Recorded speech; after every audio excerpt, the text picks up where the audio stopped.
Jorge, What's up, week, man?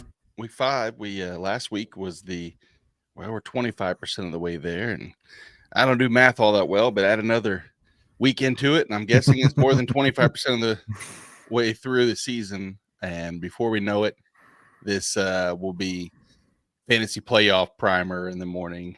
So Yeah, I blame the NFL for adding that extra game and making things now odd because back when it was like a 16-week season, it's like, okay, I can break things down into 4, and now it's like, god damn it, now it's like a 4 and a decimal thrown into there.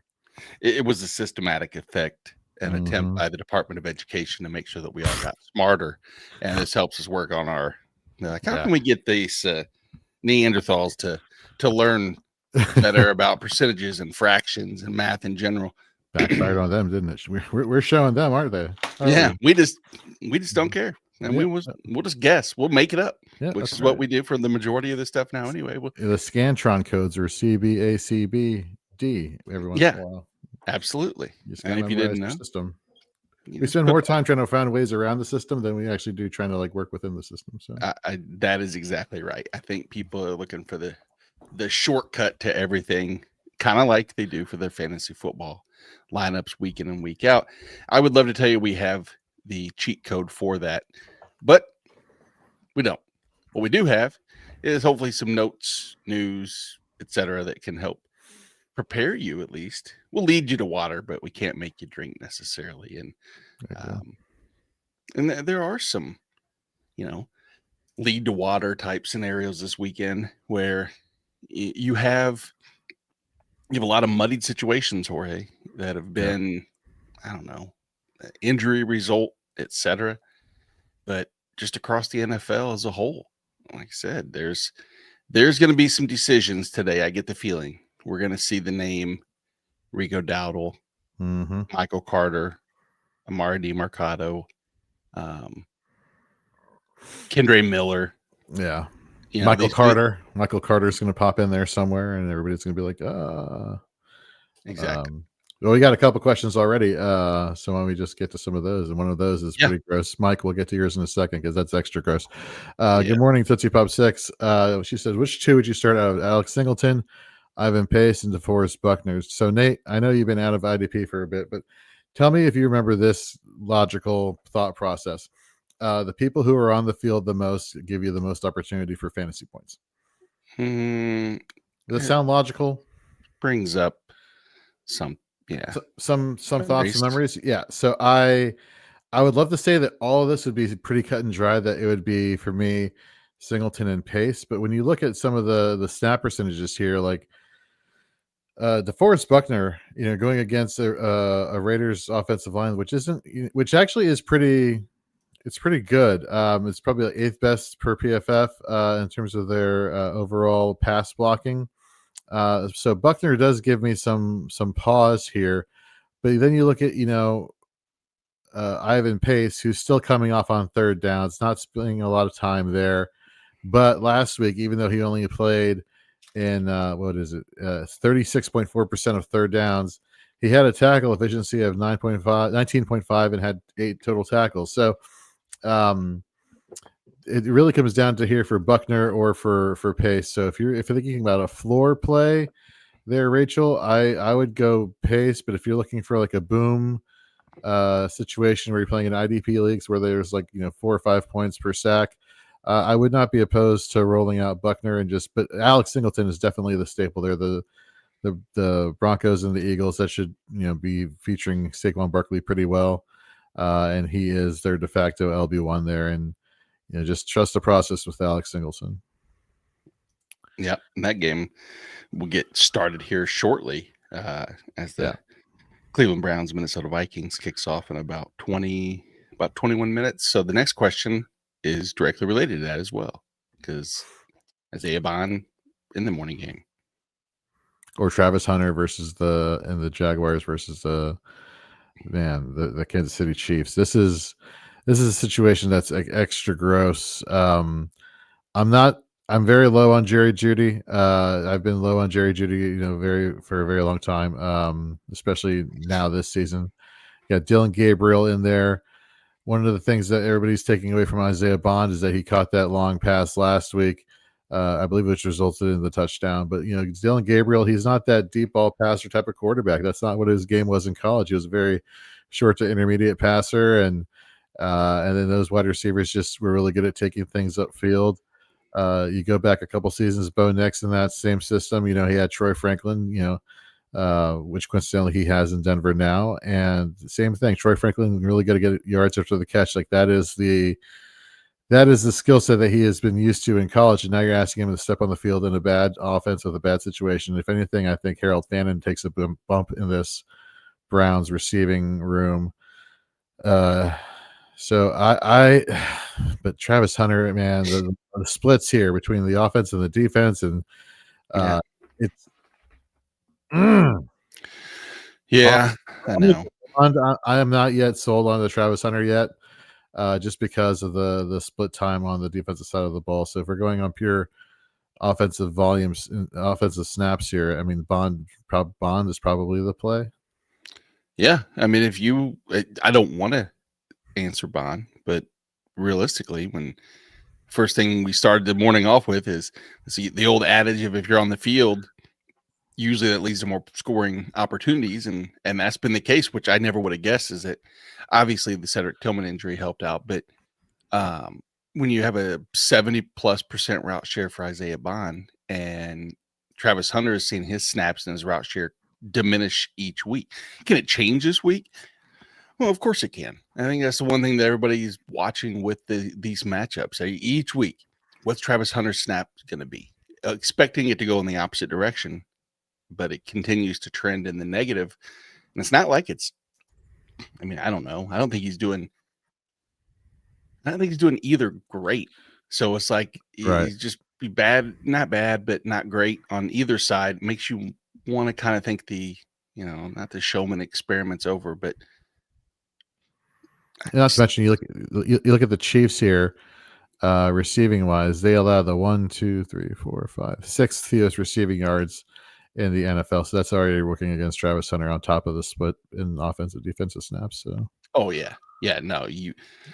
this is not the matchup that Minnesota's not the ideal matchup as far as against for Bond, and Kansas City's not the ideal matchup for Hunter. But I guess I would probably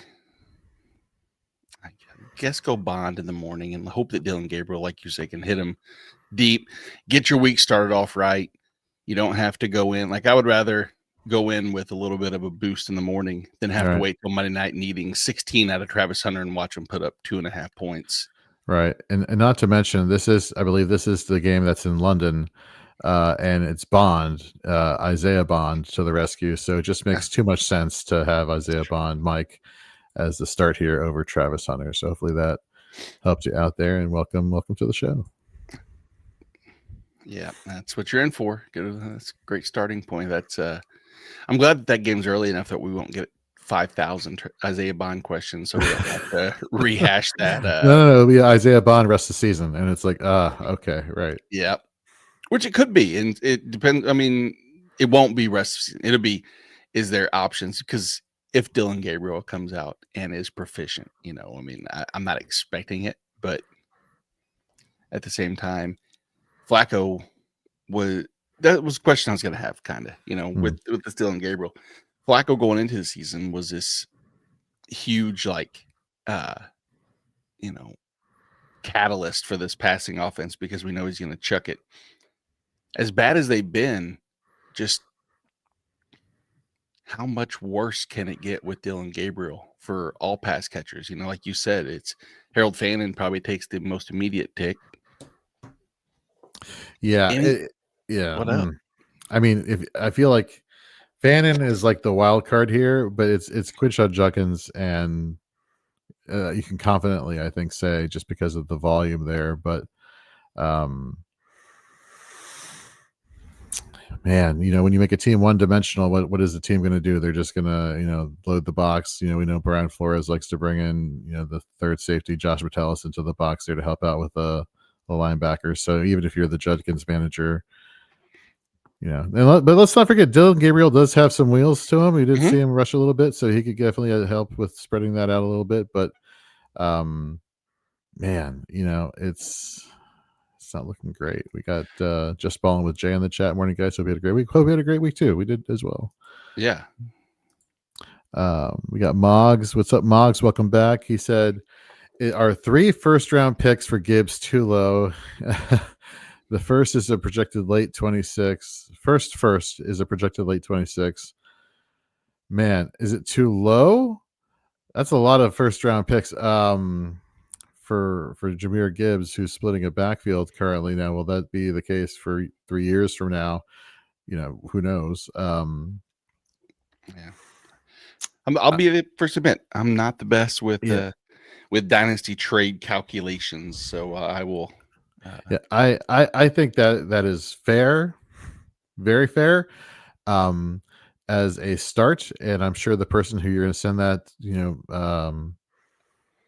proposal to is going to say probably no, because everybody likes to haggle. Nobody's it's just like buying anything. You want to see if you can get the best deal, but that's a good floor to start with.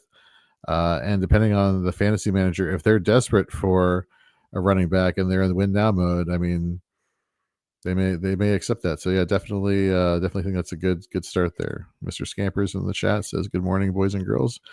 Thank you.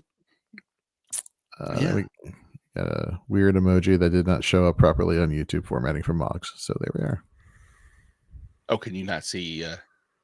Yeah, I have no idea what it says. It's like a rectangular, vertical rectangular. It's the person saluting, saying thank you. Oh, I can't. Oh, you can see that? Okay. Yep. Oh, well. Okay, I guess I can. All right then. I'll translate for you. I'll be Thank your you. translator. I appreciate that. Yeah, no problem. Except I don't know how at the old man in the room. Not quite sure if I know what all the emojis mean. Yeah, you know what? There we go. That's what we'll do. We'll just have everybody challenge me with different emojis and see if I can figure them out. Like I can get the salute, and for your reference, Jorge, I'll do John Cena, since I know that's fitting. You'll understand exactly. Yeah, never give up. That's right. John Cena's motto. Yeah. And then the next one is the laughing, crying emoji.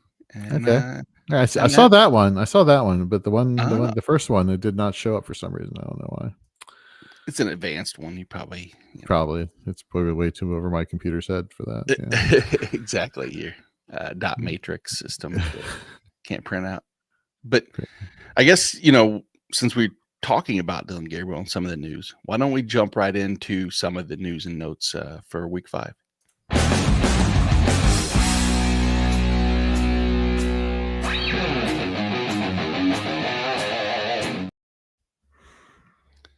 As we said, there's obviously there's a ton of stuff going on as far as what I call, like key role players, and then there's ancillary role players that are going to have a huge impact. And the first one's probably the biggest impact on not only a team, but from one of the more valuable and vital positions is at quarterback. Jaden Daniels hits home close for you, buddy. It's it's a tough matchup.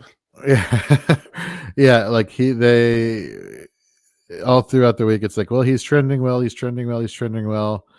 Okay, but now you're not going to have your top wide receiver, so that sucks. You have Debo, who may be hurt, but he's going to play. You don't have your number 2 wide receiver in Noah Brown. And then yesterday, Dan Quinn's like, oh, and he's going to definitely have to wear a brace for this game. I'm like, Jesus, should he have come back right now? Like, is this the game we wanted to subject him to? I understand, they lost last week and they're a little bit down here, but like choices, we got a long season. Let's not just, this is a horrible thing to say, but like, let's not like RG3 I'm right out the gate in year 2. Let's be a little bit more cautious with the franchise here. Yeah, the Wednesday night 4th and Frame show, and part of our smash and pass portion, that was my pass, if you will. Not that I would say there's so many valuable and viable options on the field, but Jay has a good one, and that's literally almost exactly the scenario that I mentioned. Is that I would start Justin Fields over Jaden Daniels. If you go back to Jaden Daniels, I mean, granted, the sample size is limited. We don't have to go too far back. It's not a 70-game sample. But in games where he didn't rush for 45 yards or more, only, and I don't have it in front of me, so forgive me if I'm one off, but I believe it's only 2 games that he finished inside the top 12 at quarterback when he didn't have 45 yards rushing. Now, did I pick that specific number? Of course I did, because that, if I went 60, but I think with the brace and everything else, it's going to have an issue. Can you translate this next emoji for Mr. Scampers? Because it looks like I can't make it out who it is, but anyhow, no, I'm right there with you. Justin Fields is my QB3 on the week. You just love the matchup here in Dallas. The Dallas Cowboys are Steve in a running game, so Breece Hall, Justin Fields, like anybody who can run well, is going to have a good day against the Dallas Cowboys this week. So definitely, Jamie, going to go with Justin Fields. Yep. And as far as translation, this Scamper might have found a good one. I'm going to say looks like a rook, like a chess piece or something. I don't. Nope, it's not that. It's definitely what it looks more like is. Thanks, Moggs. He says it's an Aquatine emoji. Who's that from Aquatine Hunger Force? Yeah, really? They have emojis? That's crazy. But which one is it? I don't recognize. Yeah, it's not me. It's not. What was the meatball's name? Was it Meatball or it was something else? The Frylock was one. Yeah, and then I forget what the meatball's name was. Was it Meatball? I don't know. Well, that's not a meatball. Well, it could be, I guess, but it's purple. I thought it looked like the game Galaga or Centipede. Kind of looked like one of the little things that went across the screen there. I thought it was Ivan Ooze from the Power Rangers movie from the 90s. So I'm all sorts of confused here. But speaking of confused, Mr. Scampers is a little confused here in half PPR, whether he should roll with Debo or Janty. This kind of ties into some of the news we were going to talk about a little bit later with Brock Bowers trending towards not playing. But a report came out today that he's been dealing with a PCL injury for weeks, and the doctors have been telling him the only way to really, get this, healed up is not just through training and rest in cold ice baths during the week. It's like, no, you need to not play for a few weeks, and he's been refusing doctor's orders. So that kind of one, probably not the smartest idea to ignore doctor's orders, but that's neither here nor there. But so the question becomes, does this become a high volume, situation, running the ball, or do you trust Debo in the volume because he's going to be the primary target there for the Commanders? I have PPR, man. Yeah. I'm going to go Janty. I'm just going to go Janty. I still think the secondary for the Chargers is still pretty formidable, and this should be a very difficult game because the running game situation for the Commanders is a little murky. Bill, you got Rodriguez, you got McNichols. We don't know who's going to be the guy. It's going to be the hot hand. So therefore, building some consistency, especially these running backs that who are volume-based running backs that need a good 10 attempt start before they start, getting into the swing of things. I don't think you're going to get that necessarily from one running back for the Commanders. So they're going to have to be able to really rely on the passing game. And I think teams are going to kind of zero in on Debo. So give me Janty. Yeah, I'm probably going to lean Janty as well, just by a slim margin. I don't like the matchup for either, as far as one giving the other the true benefit of the doubt, but I do think that we saw, and maybe it was a product of, we kind of joked around about the immovable object, like just going back to the Chicago game for Janty is when he finally started got going. And maybe it's a mental thing that he had to trust in himself and get going. But then again, it's helpful if that offense can actually move the ball enough that puts him in a scoring position. Because I worry a little bit about that with Washington as well. I don't know if we're going to get. It could be a very interesting, complete dichotomy of games, because it could either be really sloppy and low scoring because the Chargers offensive line is just basically non-existent right now. But Washington's secondary has been so bad. So will they still be able to, score at a high clip, or will it just be blah after blah after blah? But yeah, it's the offensive line in Vegas is pretty atrocious. It's all Ashton Genty himself. So it's not going to be as much fun as you had hoped, I don't think. But true. But the Colts do them some favors. They're top 12 in rushing yards allowed, so it's not like the Colts are a smash. Like, oh, stay away. They're not going to be. They're going to be too difficult to play against. So right. But and then there was some concern about Geno Smith and like what's he going to be doing versus the Colts this week. But the Colts are out without Kenny Moore, who is their good slot wide receiver. And the real question is like, well, who's going to benefit, if anybody, from Brock Bowers being out? I mean, you look at Jacoby Myers is the first person that jumps out to my mind. You look at Trey Tucker. You look at, there's no Michael Mayer either. So he's out for the game too. So you have basically none of your two starting tight ends. And so, I really believe that, Trey Tucker, Jacoby Myers, and Janty are going to be the keys here for this passing game and the offense as a whole for Oakland, or for Vegas, excuse me. Yeah. The news in Vegas, as Jay pointed out, Colton Miller being out. There's a lot of pieces building up, but again, I think the Debo scenario is strictly just going to have to be reliant upon volume against that Chargers defense as well. And I think both volume to volume standpoint, I'm just gonna. I can't believe I'm saying I think that the Raiders may have a better path to offense, because it's not guaranteed, but it's a slight margin. That's why he's making the decision. If it was really easy slam dunk, he wouldn't ask the question to everybody. This is true. So yeah, the fantasy report in the chat saying, "What's up? What is up with you?" Let's see here. It's Trey Tucker, baby. Yeah, exactly. That's where we're exactly. We got Mike back in the chat, says Michael Carter. I knew we were going to get a Michael Carter question sooner rather than later. Or Tony Pollard. Yeah. The full point, I'm leaning towards Pollard still. I'm not worried about Tajay Spears yet. And I don't think he gets too much involved. And Carter, while he is capable, obviously, of being pass catching role, I think that's going to be pretty much.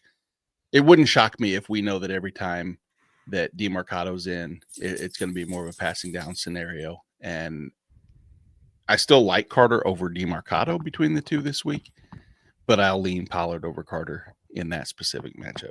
Yeah, I mean, we saw last year, even when Tajay Spears was healthy, this offensive philosophy was like, okay, it's basically going to be all Pollard. The Cardinals give up a lot of rushing yards. I want to say they're 1, 2, 3, 4, 5, 6, 7th. Give up the 7th most rushing yards. So, or it's receiving yards. Excuse me. Let me pull up the rushing yard stats real quick.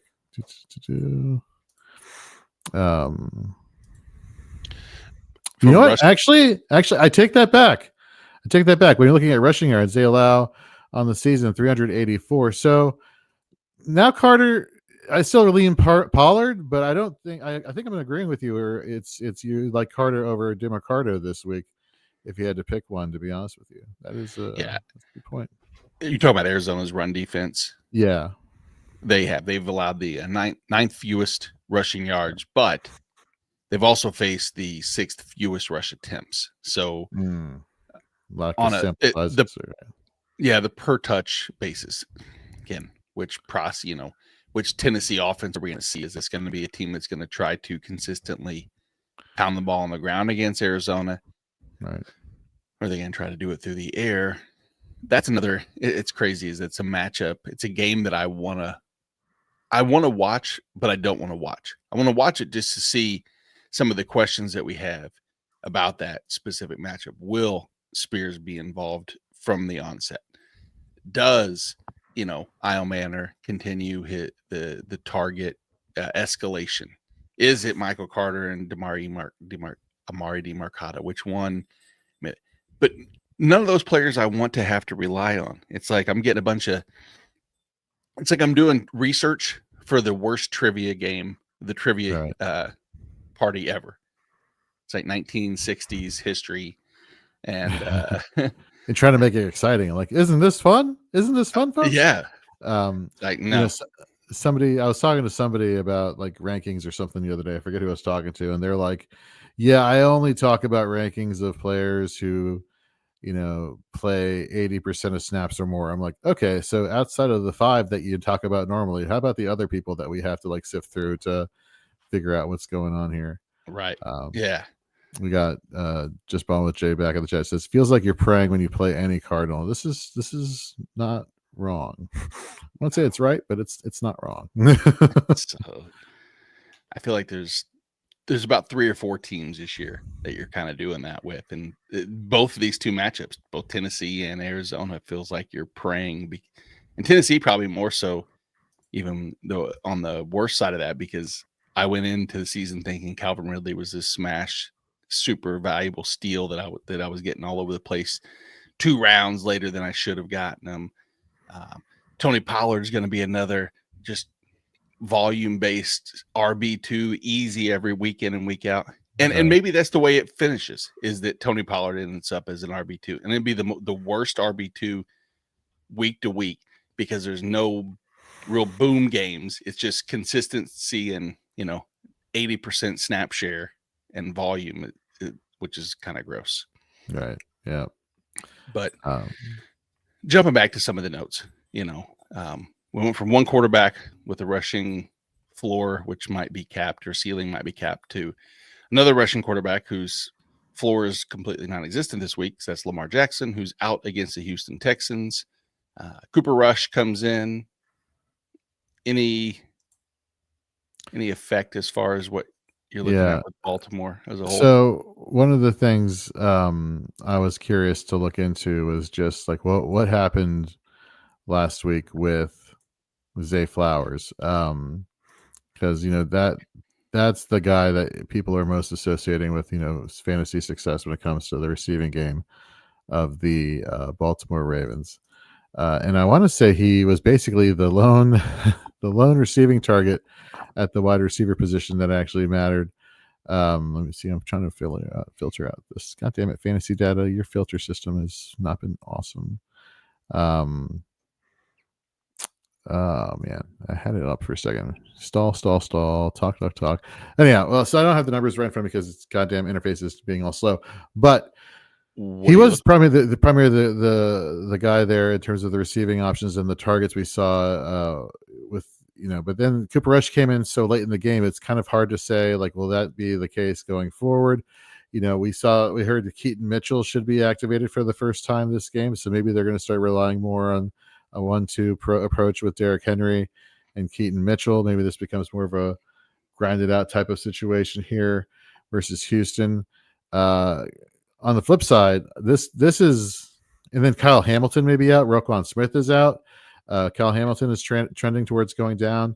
So things are trending in the wrong direction here for the Baltimore Ravens for this matchup. And I have made it very clear, I'm not a fan of what CJ Stroud has been doing, and I think a lot of us are not a fan. They're averaging 13.9 points a game, 13.9 points a game so far this season. I mean, even against the tough matchup with Baltimore always is, versus the Houston Texans. I think the Texans have lost to them, I think, like two or three games in a row. This is as bad of a get-right game as there can be for CJ Stroud in this offense here. They found some lightning in the bottle with Willie Marks. Does that continue this week? Nico Collins has a good matchup this week, so he's ranked highly among pundits. So it's going to be interesting to see what happens here. Isaiah Likely may be coming back this week. I think this is his return week, if memory serves me correctly. So there can be some diversification going on in terms of the receiving game. But I would not be surprised if we see an emphasis of the running game here, and Keaton Mitchell gets some work that people weren't probably expecting. Yep. And like, Moggs being the Baltimore fan, as he pointed out, they're using Zay too far down the field, and passing game underneath is too sus, which is true. It's backed up that he's got the 13th most deep ball passes, not a single red zone target yet. It's things that, any given week, if the big one happens, it's usually going to be, I think, low, full point PPR. Not going to see I don't think 9-10 receptions if they're looking too far downfield. The big explosive play, of course, but he might have Derek Stingley on him the entire time, who I don't think has a lot of touchdown yet on the season. So right, yeah, no, that's a very good point. And let's not forget Jalen Petrie, who is Mr. Fantasy IDP defensive back for so long, playing at safety. He's playing more of a Kareem Jackson role, if memory serves me correctly, of a guy, the defensive back, who's playing some cornerback and playing some safety as well. So, and he's actually been playing really well so far this season. So there is something to be said there for the secondary. And then, like I said, going back to the running game, Keaton Mitchell being activated for the first time this week. I have him in the Kings Classic Butkus division, and I may be forced through desperation and also, the situation, having to throw him in there in my starting lineup. So fingers crossed. Yeah, that's gross. Yeah, we got another question here. Just one with Jay. Would you go CJ Stroud over Jaden Daniels? Man, don't do this to me, man. Don't do this to me. If Jaden Daniels can run, it's Jaden Daniels. And if I'm going by my rankings, and I'm going to stay transparent here, I mean, Jaden Daniels, even though there is the lack of the receiving upside, if he can run, man, like, he's my QB5. He's right behind Patrick Mahomes and just ahead of Justin Herbert. Ironically, those two are back to back there. CJ Stroud is down on my list. So I'm going Jaden Daniels in this situation. Are you going the other way there, Nate? No, I'm not. I don't have Daniels. I have Daniels as the QB 10 on the week, but I have Stroud closer to 16. Which, I mean, don't get me wrong, Baltimore is the get right game, potentially. I mean, I think we've seen that. I don't know if they even have 11 players on defense healthy wise, so it makes it a little bit easy. But I think that the bigger beneficiary against Baltimore over CJ Stroud having a big game is the upside of a situation like the Smitty has, which is in Woody Marks. Yeah, that's, well, I guess you can answer maybe.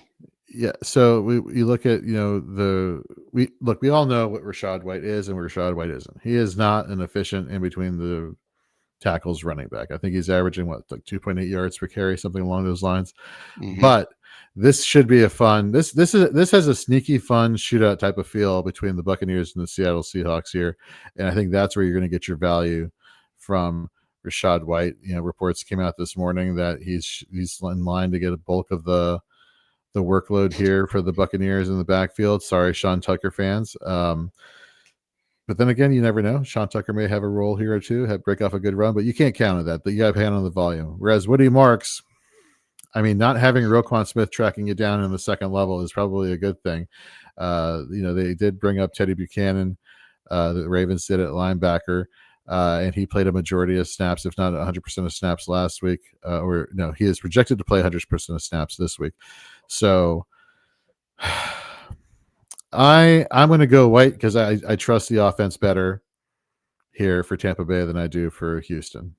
Yeah, I will as well. I know that the way I alluded to that might make you think that I was leaning Woody Marks over Rachaad White. But to be fair, I didn't really read the question. I just saw Woody Marks and thought that's a good segue. I'll jump right into that question. Yeah. Well, fair enough. I mean, how the sausage is made. I don't always read and have well thought out plans. What? There's no such thing as a good plan. No. So just for transparency, so I had Stroud at 20, and then going to Marks and Rachaad White. I mean, I have them separated by like a couple, like 20 and 22 for White ahead of Marks. So I have 21 and 22. No, 22 and 23. There we go. Let's see here. We got another question here. We got who do we have a question from? We have Geek_Mill. What's going on? Good morning. 10-team PPR flex. Zach Charbonnet, Tony Pollard. It's Tony Pollard for me. Just the volume. Same. Yeah, Charbonnet has not been getting a lot of volume. Shocker when Kenneth Walker is in there. He gets the volume, although he gets the volume in the red zone. In fact, I think he gets all the volume in the red zone. But give me Tony Pollard here as your PPR flex. Even with Tajay Spears coming back, they're going to have to work him in. He's not just going to take on 100% of snaps right off the gate. Yeah.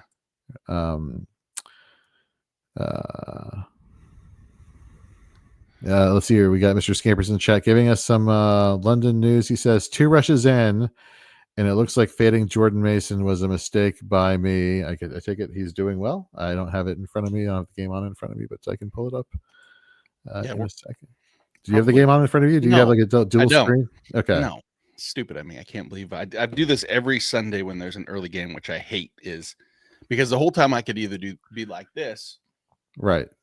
And not paying attention. And then it's like, well, this is great.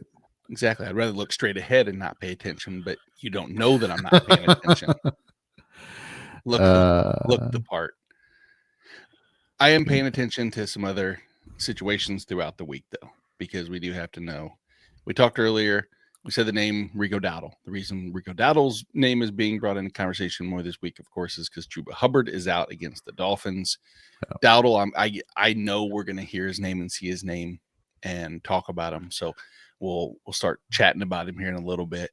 The Arizona situation, we know we're going to chat about quite a bit between Carter and DeMarcado, mostly because I feel like a lot of the people that watch the show that we interact with are in leagues that are deeper, that the option, an 8-10 team league, 10 still can use Carter and DeMarcado. But you start getting into these 12s and 14s, dynasties, and just deep benches and more involved. And yeah, these are the gross names that happen. Bucky Irving being out. Go ahead. Sorry. Yeah, I was going to agree with you. Like, for me, it's always a tough way to when somebody says, should I pick up this or should I pick up that? And it's like, it's standard rosters or whatever. And I'm like, okay, well, does that mean, you have a short bench or do you have a big bench? Because if you have a big bench, I'm like trying to stash every person with upside as I can, assuming there's no roster limits. But that's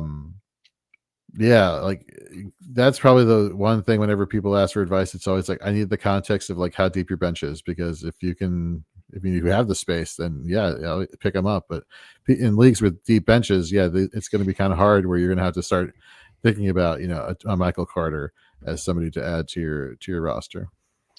All right, so question for you and for the chat. Sure. Would you rather be in, and this is a, kind of a league and roster format, if you're building the ideal league to be part of, okay, do you want to play in a really deep, diverse league where the waiver wire is completely eradicated and your starting options are deep, kind of similar to the Kings Classic where you have 3 flex spots and you have to make some of these ugly decisions? Or do you want to play in a 12-team league with shallow benches where the waiver wires, at least weekly there's interchangeable parts? Because me personally, I hate making a decision between 2 players that every week I don't want to have to choose between David Montgomery and Kenneth Walker. Those are decisions you might have to make, but I would rather just, have to start some of them. And I know there's probably a conversation about, that's the challenge of it and all, but I hate the shallow ones where I'm always making these tougher decisions. Yeah, I'd rather rack my brain trying to figure out, okay, which out of all the people who are getting 30% of snaps, who's the one that's going to break out here? There you go. So we got a question here from Smitty. Sorry I missed you the first time. He's asking Chris Godwin's or Diggs. Diggs got 7 targets last week for 100 yards. Godwin, he got you 10 targets for 30, right? Now you have to think about things from a perspective of, well, who are they facing? Well, the Buccaneers were facing one of the best secondaries in all of football, and this was Godwin's first game back. But on his first game back, he was getting 10 targets. I alluded to this Buccaneers and Seahawks game having shootout potential written all over it. Do I trust Stephon Diggs going back and playing against his old team? No, I think I'm really enamored with the fact that it's a lighter competition here. The secondary for the Seahawks is decimated by injury, and I'm following the target volume. I'm following the 10 targets, 10 freaking targets. That is ridiculous. I understand they have Emeka Egbuka who may be eating into that slightly, but Baker Mayfield made it very well known. Like, I'm going to pepper the guy that I have the most chemistry with. So I'm rolling with Godwin over Diggs. Got some disagreement in the chat. Some are saying I'm Diggs. leaning Diggs. See, there we go. That's there we go. And part of that here, if there's one reason that worries me a little bit about Godwin, is if I felt comfortable with him returning to more of the slot role, I would feel better. The impressive part is that he played 60% of more than 60% of his snaps out wide last week and still got 10 targets, which is, that's right. Positive. The negative is that I just don't know if that's a recipe for his continued success. And Stephon Diggs in a matchup where I think, Buffalo allowing enough points to perimeter wide receivers, I'm going to lean Diggs, even though I know it's going to burn me because I had been high on Diggs before the season.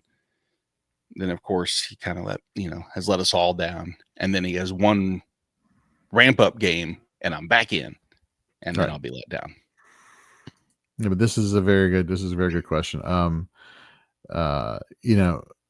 Going back now that I'm pulling up the entire team stats, both Godwin and Egbuka had 10 targets last week. That's, and against a tough defense, right? And so then, therefore, with the secondary, like I said, beat up for the Seahawks. I mean, this has a potential. Tell me if you heard me say this before. This has shootout potential written all over it. Moggs is in the chat saying, same time, Egbuka may relieve pressure of Godwin, so it's close for me. Fair. I mean, this is a good question. I mean, this is one of those things where it's like, are you buying? Both are coming off of injuries. Diggs is coming off of the ACL from last year. Godwin coming off of the ankle injury. Both have been playing, have been practicing very well. Reports came out before last week that Godwin could have gone week 1. How much truth you want to put into that, that's up to you.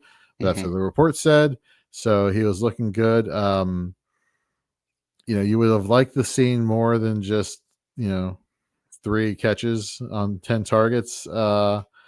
But I mean, that just goes to show you how good the Eagles secondary is. So tough question, but I think you can't really roll too badly in this situation. I guess for me, my concern here though with Diggs is still you have the Hunter Henry factor, which he's year 2 with Drake May, and they still have an amazing connection. So but I can see your point as well. The playing outside role for Godwin has never been his bread and butter.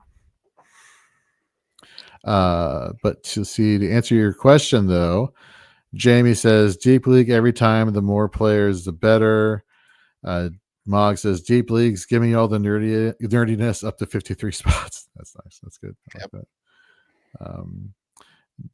Jamie has a question. Welcome to the show, Jamie. In Dynasty League, starting Baker, Tucker, Egbuka, should I start Godwin or Sutton facing Quinion? So Quinion, I was reading this stat the other day I saw on Twitter, and I apologize for not remembering who wrote it, but it was summarizing the top wide receivers who Quinion Mitchell has faced in back-to-back weeks, one being Devonta Adams, one being Emeka Egbuka, and both combined had less than 100 yards receiving. So for me, this is roll team Buccaneers here with Godwin over Sutton. That's the way I lean as well. I do hate, don't get me wrong, I hate having that many players on one team, but I don't remember who said it. I hate that I can't give credit, but I was reading that or listening to somebody say that this has the potential to be a shootout game, and so you're right. I think that might be the matchup that Tampa you can deploy multiple people. And that was you that said that. Did you Yeah, not pick up on that? I picked up on that. Yeah. You know what else? You know what else I was saying earlier in the show, that Harold Fannin and Dylan Gabriel will have a connection in this game. And yeah, Dylan Gabriel has just found Harold Fannin for a touchdown. So great start. So love it. Thank you, Mr. Scampers, for the information there. Yeah, Scampers, if you could just do a play-by-play in the chat of every yeah. anything a little more detailed than fan and reception touchdown. I'd like to know the yardage and the maybe more of the play drawn out, mostly in emojis, and I'll just decipher what that means and I'll translate to Jorge. There we go. Perfect. I know that doesn't take much deciphering to know that when you lose your starting center, it's not good for all parts, but this is the Viking center, Ryan Kelly out. This game's already happening right now. And so I have no need to discuss any more with that. Terry McLaurin has been ruled out for week 5. We kind of touched on that a little bit. Uptick for Debo. Who is it? So Luke McCaffrey, when I guess 2 weeks ago, technically, when McLaurin went out, it was Luke McCaffrey that in that game saw the uptick in targets. And then, that was last week, though, that he had the touchdown, right? I want to say he got I think he didn't get the yardage 2 weeks ago, but he got a score. Let me pull it up while you're talking here, just so I'm not completely losing it. Yeah, well, I'm sorry. I know last week he got a touchdown, but he didn't have the yardage necessarily. I just wonder, is there, we had these doubts about choosing, or not doubts, but had a difficult decision choosing between Debo and options. But do you see, is there enough passing volume in Washington for someone without McLaurin, not named Debo Samuel, to be relevant? Will we see anybody else's name in any of these start sit questions today, you think? So I love Zach Ertz this week. We talk about the passing volume. Like, you remember the game, the week 2 game where it was Commanders and Packers, and how the Packers secondary was just locking down everybody in the receiving game. But who did Jaden Daniels find? Zach Ertz. Zach Ertz has been his guy since he came into the league. Luke McCaffrey. To go back and find that stat here. So it was in week 3 versus the Raiders where he went 3 receptions for 56 yards and a touchdown. And it was last week where he went 2 receptions for 21 yards and a touchdown. So for me, it's Zach Ertz. And, the Debo Samuel rationale here is they get him on more design runs and kind of turn him into more of that playmaker utility guy that San Francisco had him be for so many seasons, to help keep this defense for the Chargers honest to a certain degree. Yep. It's kind of what I was getting that general vibe with. The vibe in Miami is that it's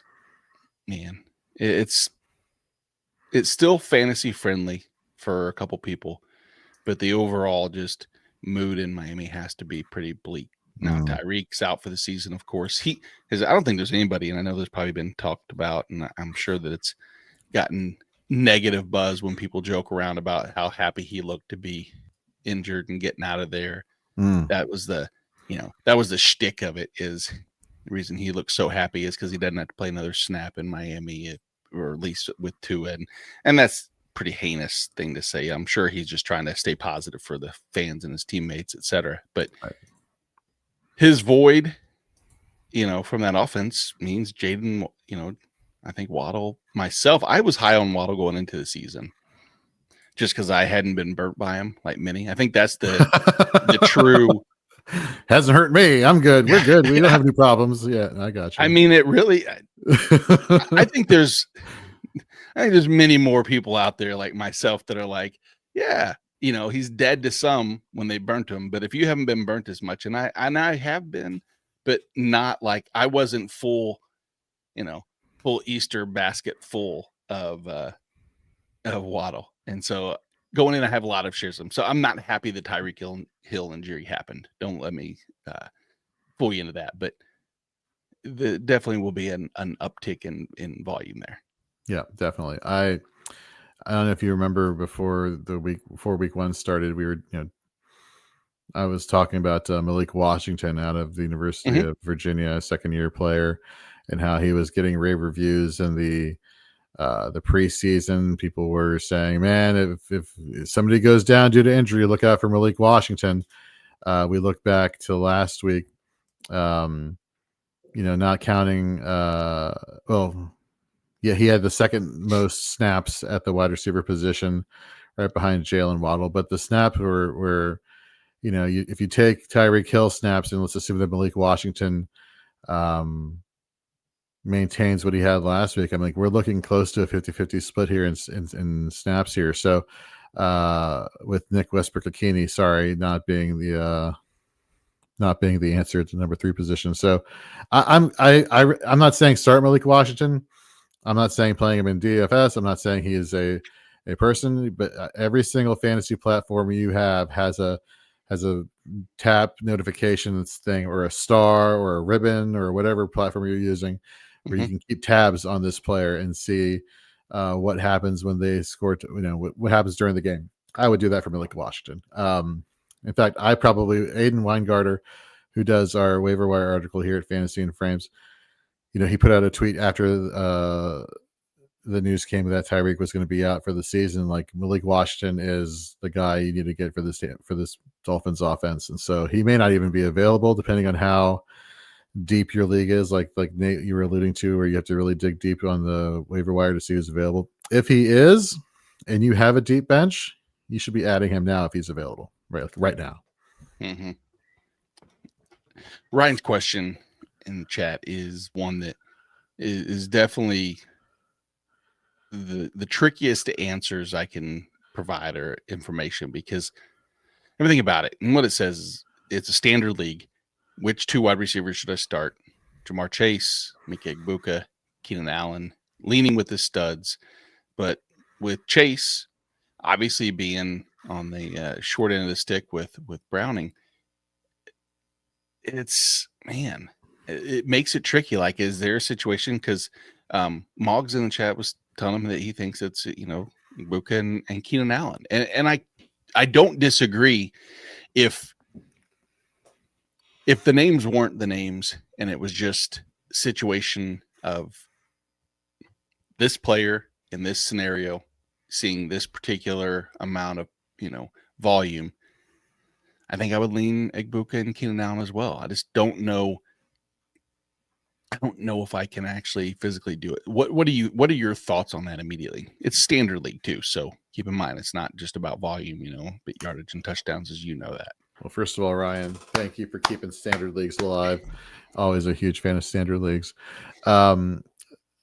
Before I answer that question, let me get to the second question, which she has, is the Seahawks defense legit? Their coverage unit, I believe, is 14th per PFF. So not exactly, top 10, right? We're not talking top 5. We're not talking top overall secondary. And that secondary, no Devin Witherspoon this week, no Julian Love this week. Banged up secondary here. So that does not scare me away from Egbuka. Jamar Chase. Can you imagine, like, if Burrow was still healthy, like this game versus Detroit would have been probably one of the highest scoring games of the season. That obviously is not the case anymore. Definitely Keenan Allen out of the 2. Egbuka, we're talking about, if this was a PPR, this would be a smash for me with Egbuka and Keenan Allen.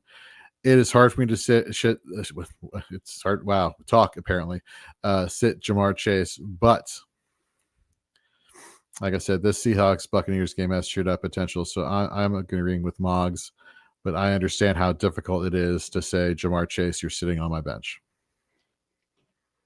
Yep. I mean, it is. It's really just a pretty gross scenario. And then you throw in the fact that you would like to see the benefit. It's like, all right, well, maybe at least maybe he's going to be hyper targeted efficiently, but I don't see that even and efficiently where he could get, 6 for 80. But what we've seen in the last couple of weeks with him outside of week 2, it's, I mean, it's been a rough go. Right. And not to mention the Lions are top 10 in coverage per PFF in their grading. So a little bit tougher matchup there when you're already going against a bad situation with Browning as the quarterback. Like, and don't even get me started with T. Higgins. You're right. Like I could go on a rant for well, I mean, like 5 minutes. I don't want to spend too much time going on a rant on T. Higgins, but like it wouldn't be good. I wouldn't be saying nice things, respectful, but not nice things. And I say this now, knowing this is what I would do, but then I'm not going to do it because you know what? Watch this be the game where he actually outscores Jamar Chase in fantasy and actually has a comeback game.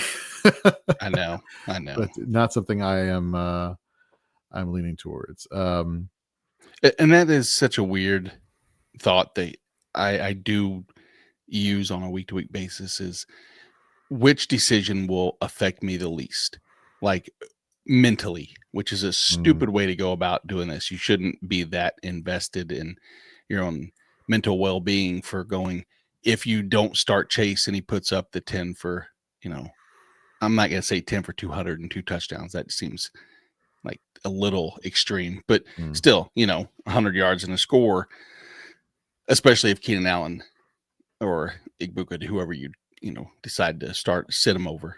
I don't know. It just sometimes that hurts more. That helps build my narrative in my own head, which I think is probably bad process, but makes me feel better. You know what? I agree with all that to a point. If you're the 0-4 manager, be afraid. Be very afraid. Let irrational thoughts cloud your judgment. I'm just kidding. I'm just kidding.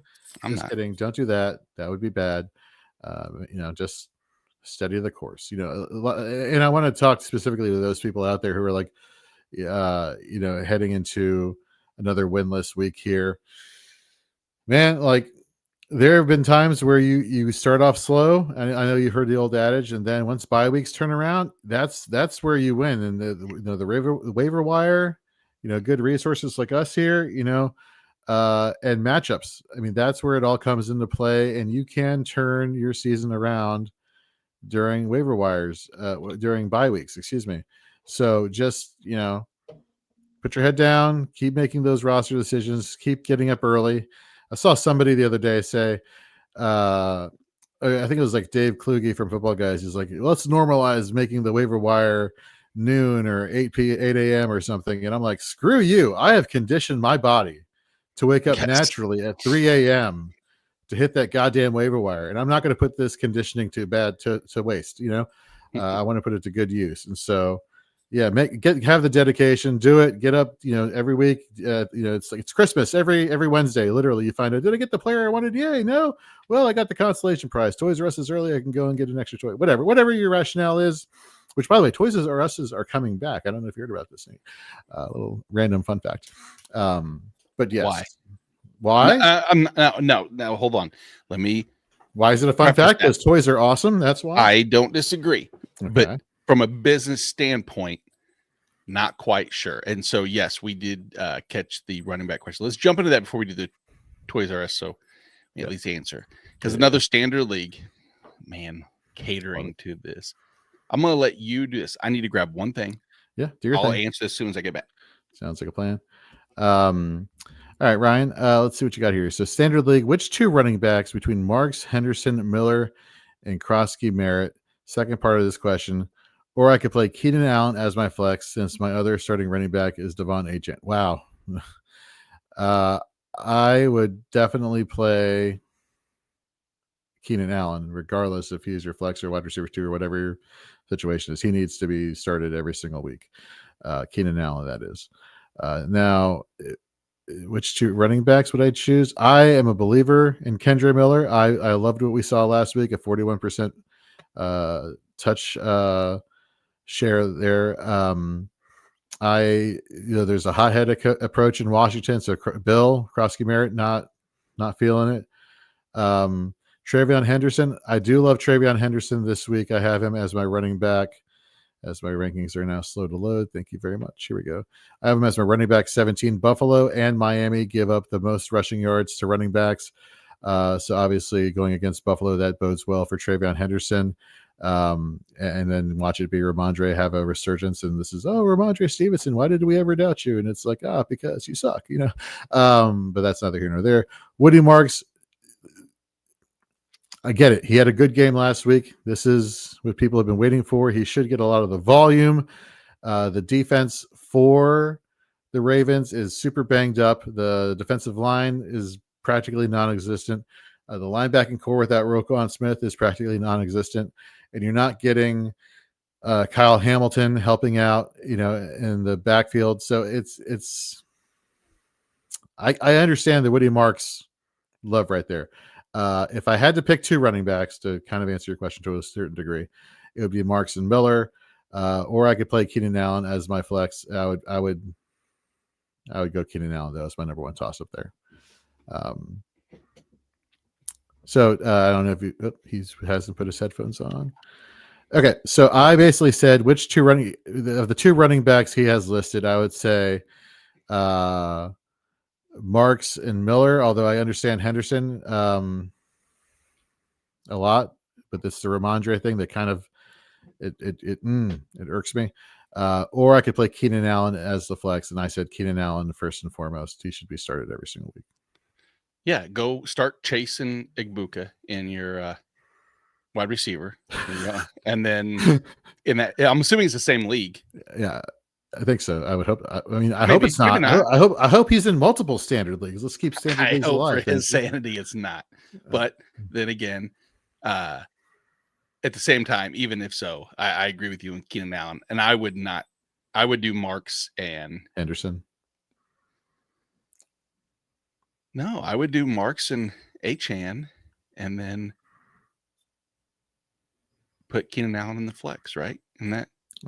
Maybe I was reading that wrong. No, it would not be. Oh no, one. Yeah. Which two which two of them? So the other is. So the other one is Achane. Okay, I got you now. Okay, so Achane is definitely the one, and the other running back would be Marks, and then Keenan Allen in the flex. Okay, that makes more sense. Okay. There we go. And I'm sorry to slander the standard league. I think it's not. You know what? I'm not. Well, I am actually, because when we did at the expo during the IDP panel, one of the things I mentioned was that the reason why IDP was so appealing is because you play in the same type of league. If you're in the same general standard scoring league for 20 years with your friends and nothing changes, at some point, you want to spice it up a little bit and do something different so it makes your mind work in a different way each week.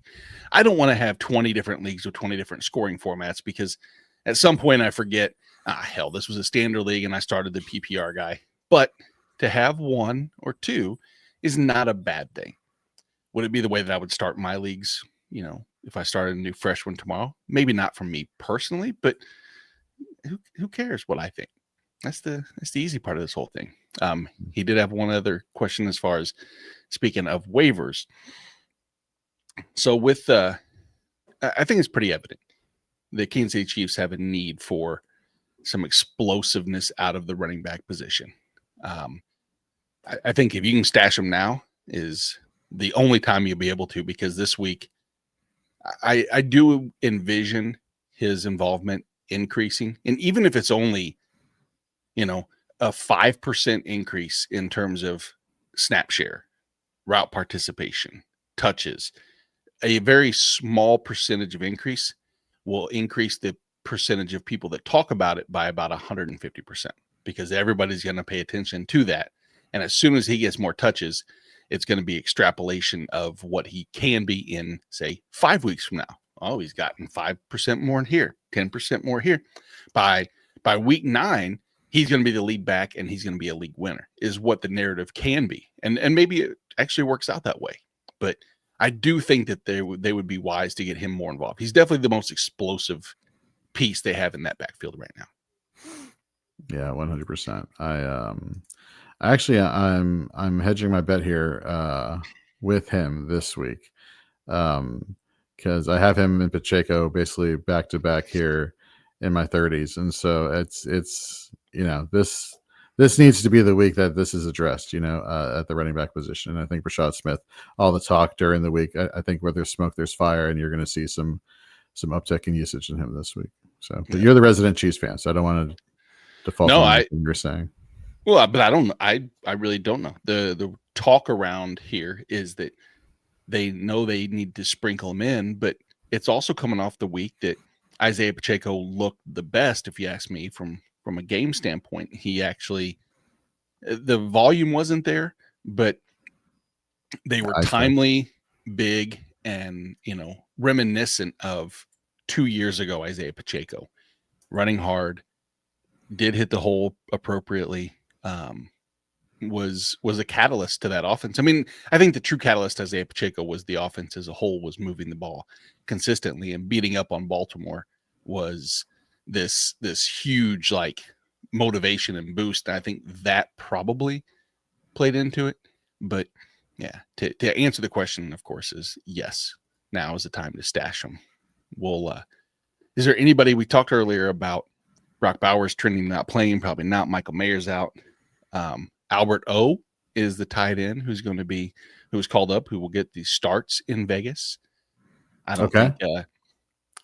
Did not have that on my bingo card heading into the season, that both Michael Mayer and Brock Bowers could potentially be out for this game. But well, let me ask you a question: if Brock Bowers plays, you're starting him, right? You're not even thinking about any concern. Not now. Yeah, right. Yeah. I'm starting. I wouldn't feel comfortable, I guess. Would he be like obviously he'd be a played, or would he be a fade that you would have to temper expectations about what you're getting out of him? Yeah, for sure. I mean, there would be some tricky who'd you rather's, like, do you want a player we'll talk about later, like Tommy Tremble is gross name. I would never start Tommy Tremble over Brock Bowers. Right. But I wouldn't be shocked if Tommy Tremble, if you have a limited and a not healthy Brock Bowers, that Tommy Tremble puts up the same numbers, and you couldn't do it to yourself. So in fantasy points allowed, and this is kind of what was, after looking into things like what my process had with me this morning, the Dolphins allowed the third most receiving points to the tight end position. That had him crack into my top 20 just on that alone. Like, that is pretty freaking impressive. Tommy Tremble, I know we're probably going to talk to him a little bit later in the show, but Mr. Scamper's in the chat saying classic Cam Akers touchdown pass to Josh Oliver. Yes, very, very classic. That was not on my Sunday morning bingo card. So none of those names appearing in the chat were. I picked up Cam Akers 2 weeks ago. Did you? Okay. In Kings, just because he was promoted, and I thought, you know what, maybe, just maybe. And then what happens that what's it? I don't even know his first name. Scott. For the Vikings, you're talking about, yeah. Xavier something. Xavier. No, Xavier Scott. There we go. Xavier Scott. Yeah. He comes in. So then Cam Akers thank you, Scampers. Xavier Scott. For all the fellow Kings Classic league mates that might be listening, I did drop Cam Akers, so he was available for everybody else to have and put in and pick up that always valuable passing touchdown to another player who's probably not on anybody's team, Josh Oliver. Exactly. So gross. Exactly. Other news real quick, Jorge. Fudge. I had something and then I just lost it. So I don't think there's anything that's jumping out, or else I wouldn't have forgotten it. I think we covered the bases. If anybody else has any ideas in the chat of things that they may have heard or has any questions about, please always feel free to throw them in there. And of course, everybody who's watching right now, thank you very much for getting up early with us here on your Sunday morning. We are here from 9 a.m. Eastern until noon, a little past noon. Got David Ibrahim coming on shortly. He's California, and so it's like 6 a.m. when we start, 7 a.m. when he'll probably be joining us. And of course, we got Andy Behrens coming on at 11:30 from thedeepshot.com. Good old friend of the show there. We love Andy. I love Dave. We got everybody here coming on, so just stay tuned for that. But I don't know, Nate, what do you think? We should get into some fantasy flexes right about now? I'm going to say yep, because he's muted, so I'm going to press the button.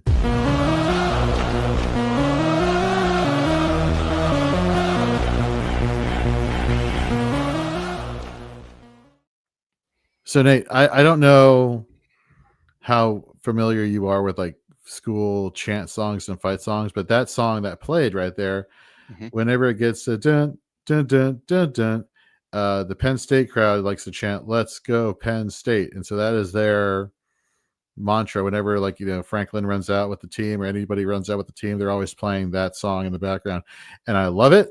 I think it sounds awesome, but I hate it because I hate Penn State just because of the in conference. Oh God, screw you, Mr. Stampers. I mean, I'm kidding, but I'm not kidding. Kind of. We are Penn State.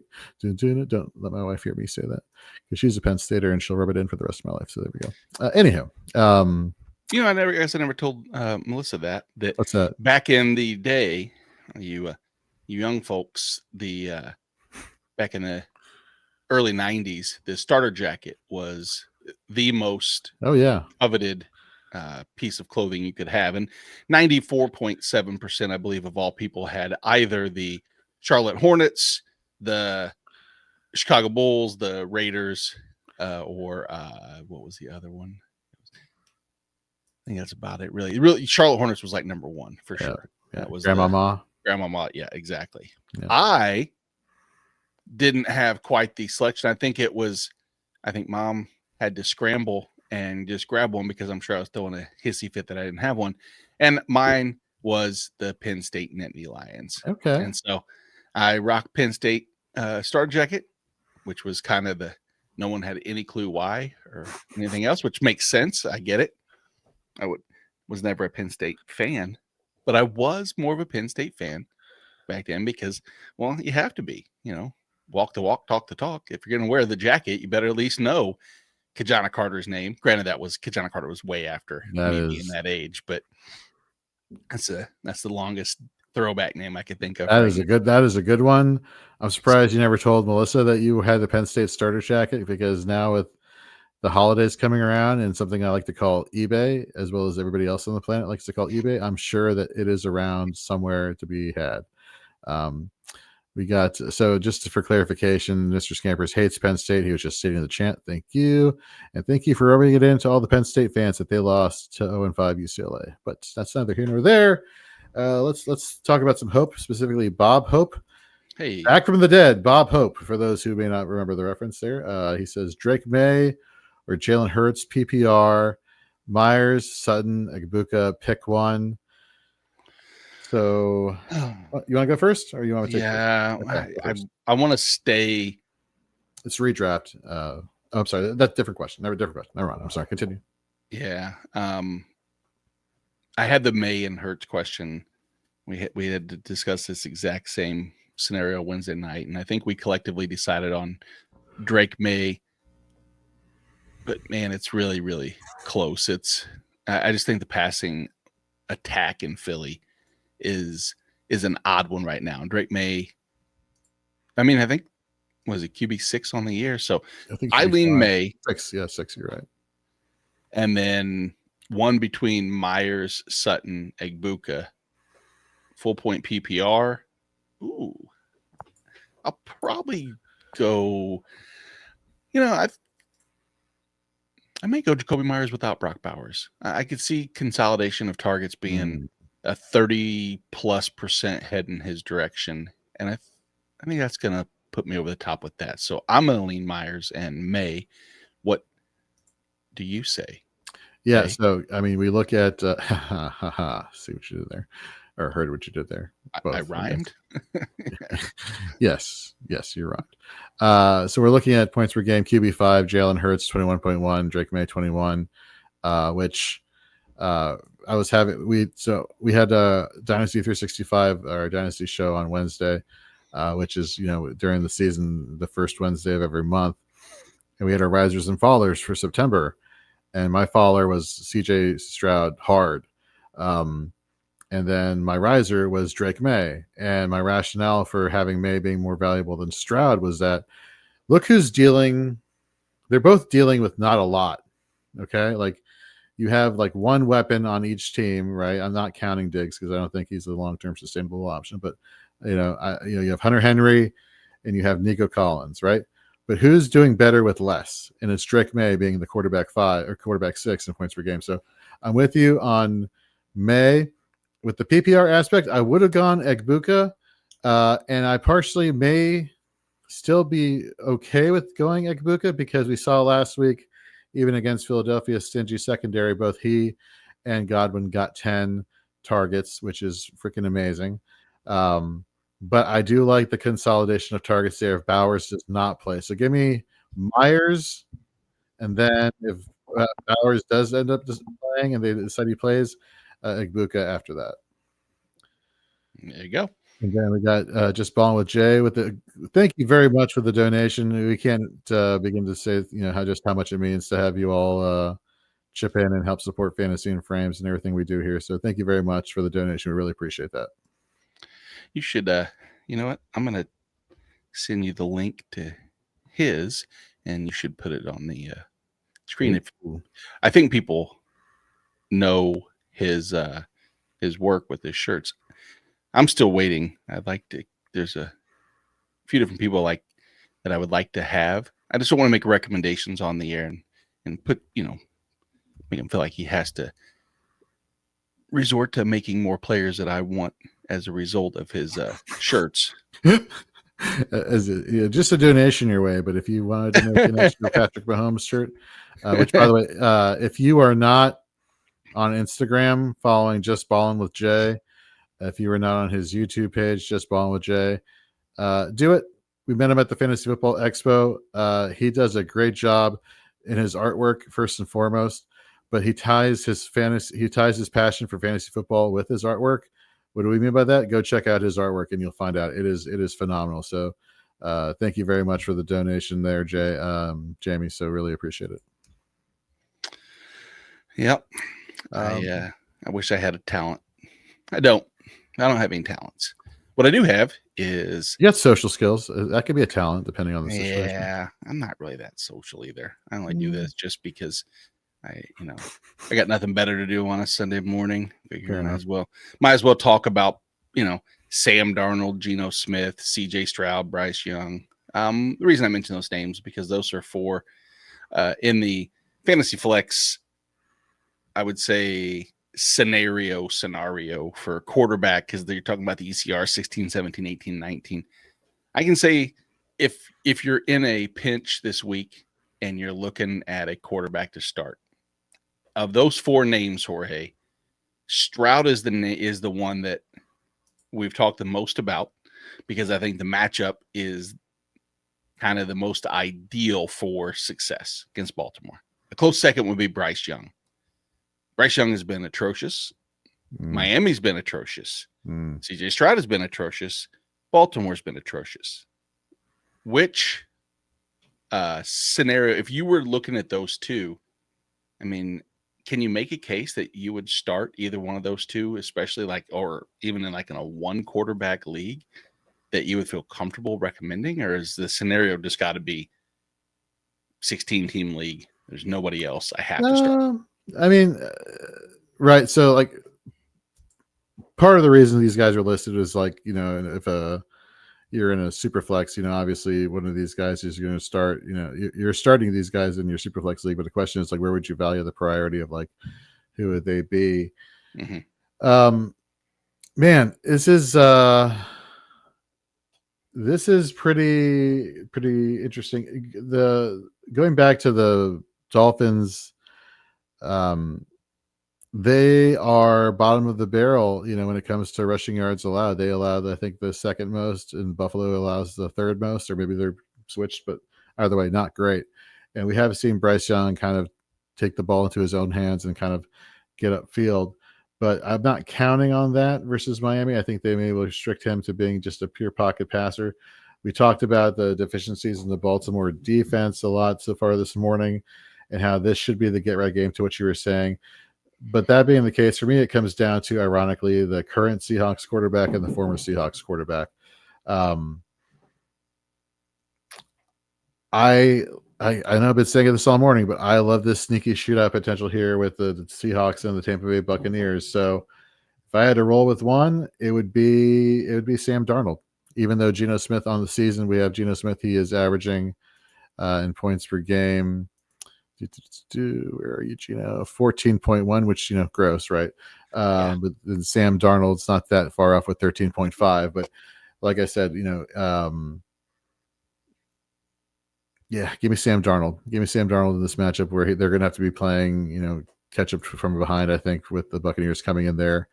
And then as a result, you're going to get some more scoring towards the end of the game there. What about you? I was hoping not to have to answer it. I was hoping to lead it to you so that I don't have to say anything. I mean, realistically, the person who I could see having the week, just strictly matchup, like relying upon one other person to carry them into the fantasy promised land, is I see that game, the CJ Stroud, Nico Collins game that is capable of riding the 1 week ship. I'm even more optimistic about and we'll talk about him a little bit at wide receiver, Christian Kirk, who I know it's a touchy name to get too excited on, but he has another exploitable offense. Nico Collins to beat Baltimore out wide, which they have done. They've been exploited out wide for feels like 3 years now running. But even in the slot, another susceptible area, and I think that's where it's going to. It could be both of those. So I'll lean Stroud if I had to make a choice between. So like if all four of those guys are out there on the waiver wire and you don't feel comfortable because Jaden Daniels is going to have to wear the brace and doesn't look wonderful, and you have to make a last minute grab, that's what I would probably lean. But that's about the only situation.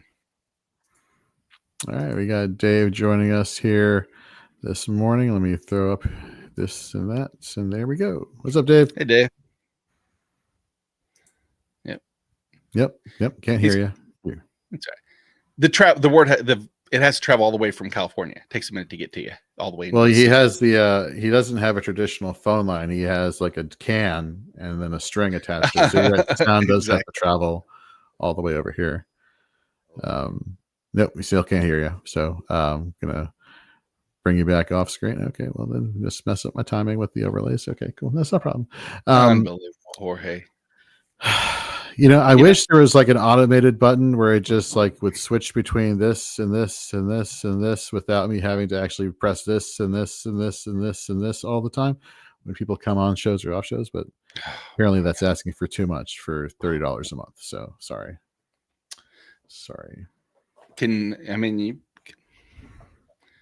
I don't know. Can I do it? No. Can I create the awesome coding? No, because I don't do that. That's not my thing.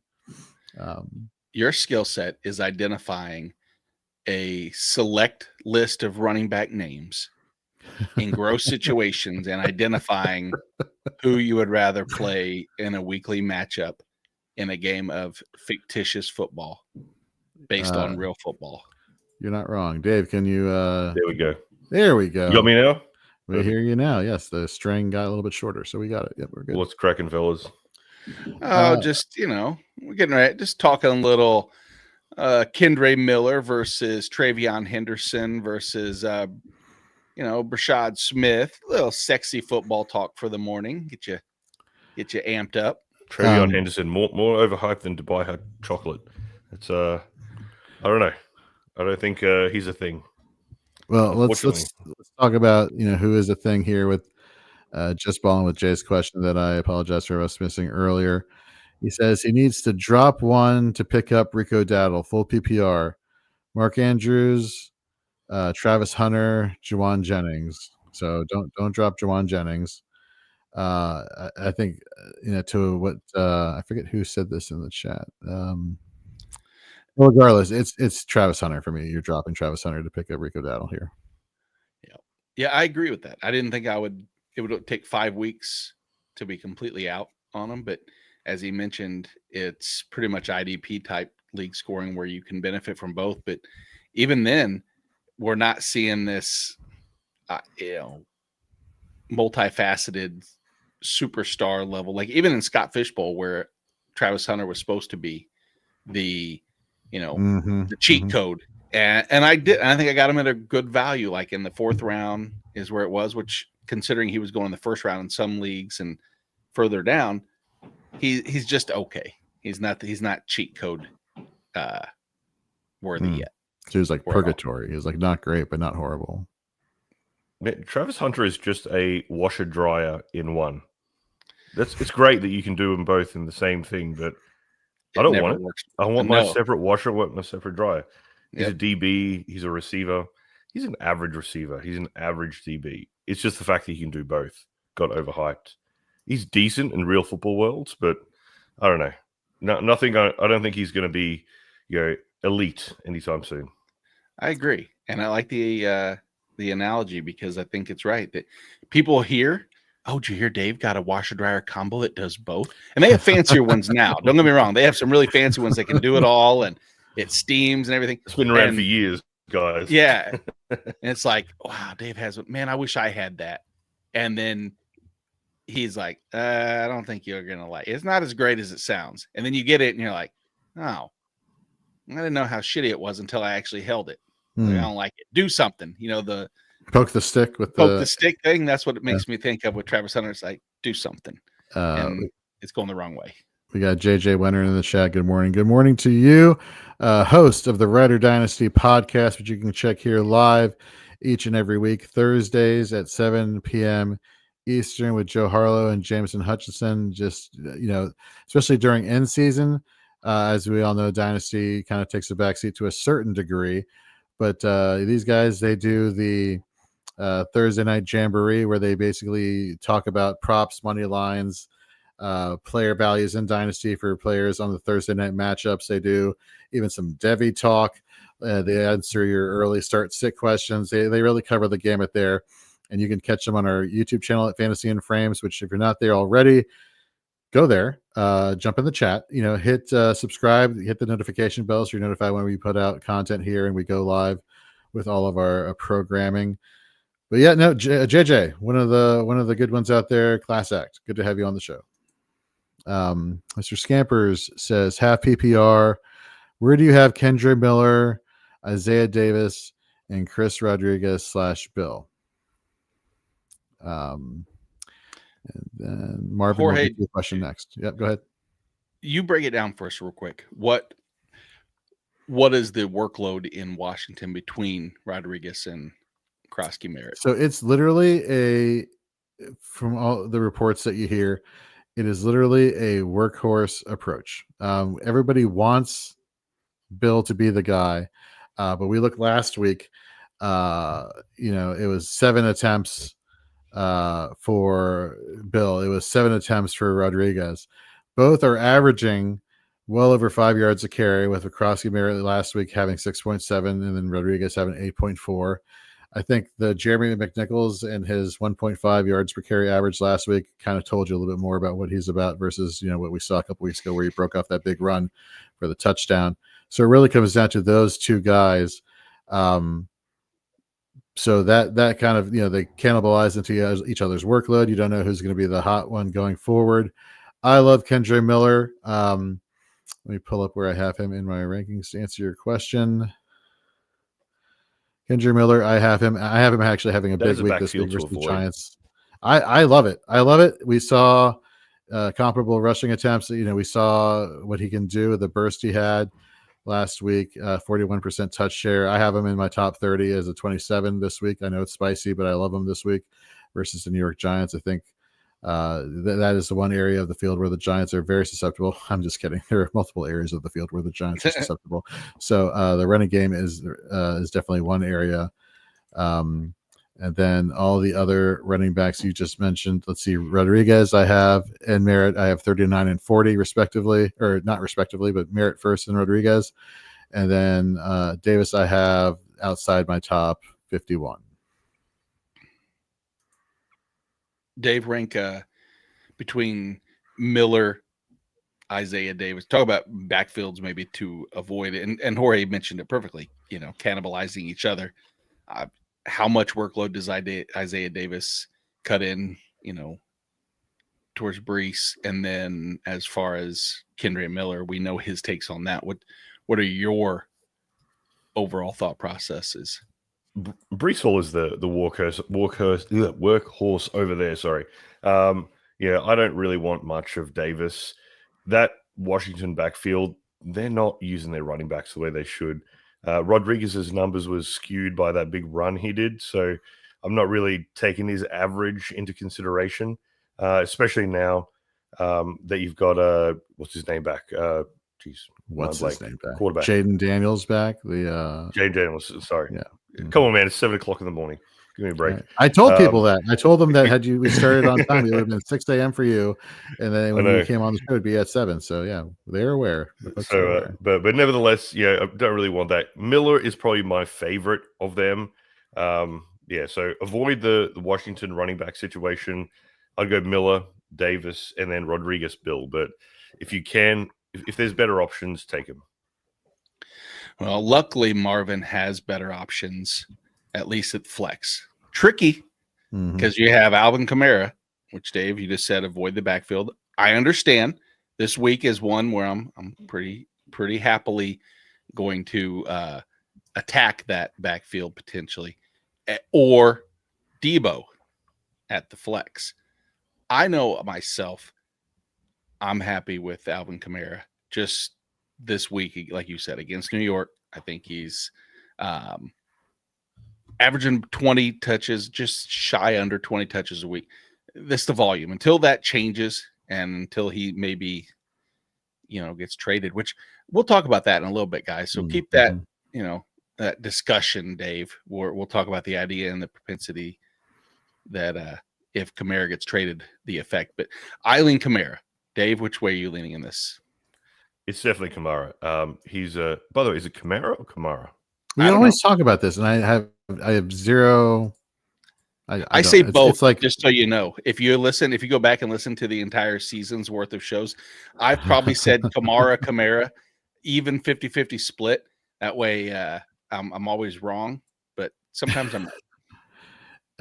Yeah, my name for my team is Super Kamario, but anyway, that's good. I think good.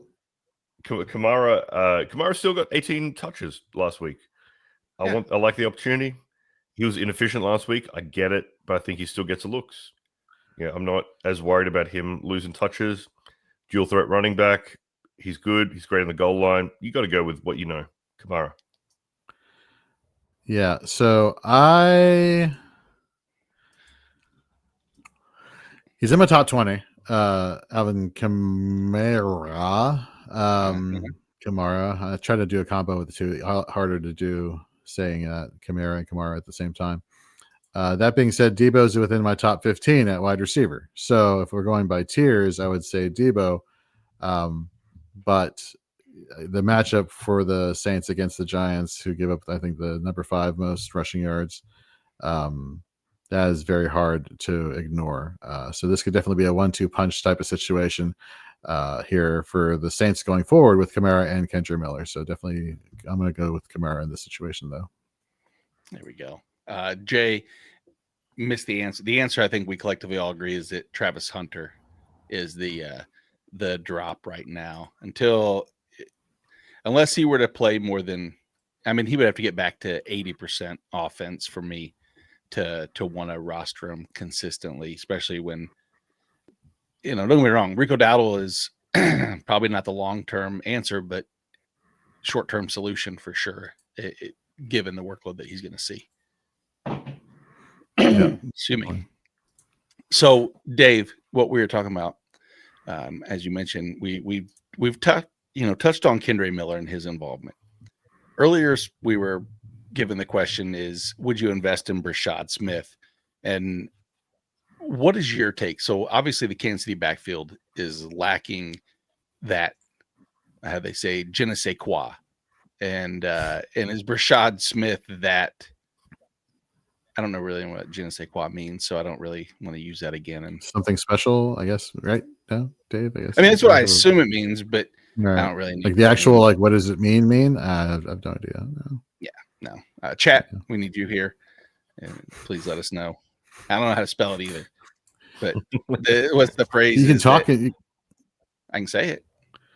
So I don't know if I should say this because of all the hate that all these AIs are getting because of the destruction to the environment here. So I'm sorry to the eco people out there ahead of time. This is before I knew about the whole water cooling and the data center thing. And I know this is going on a different side tangent. I'm not aware of this situation.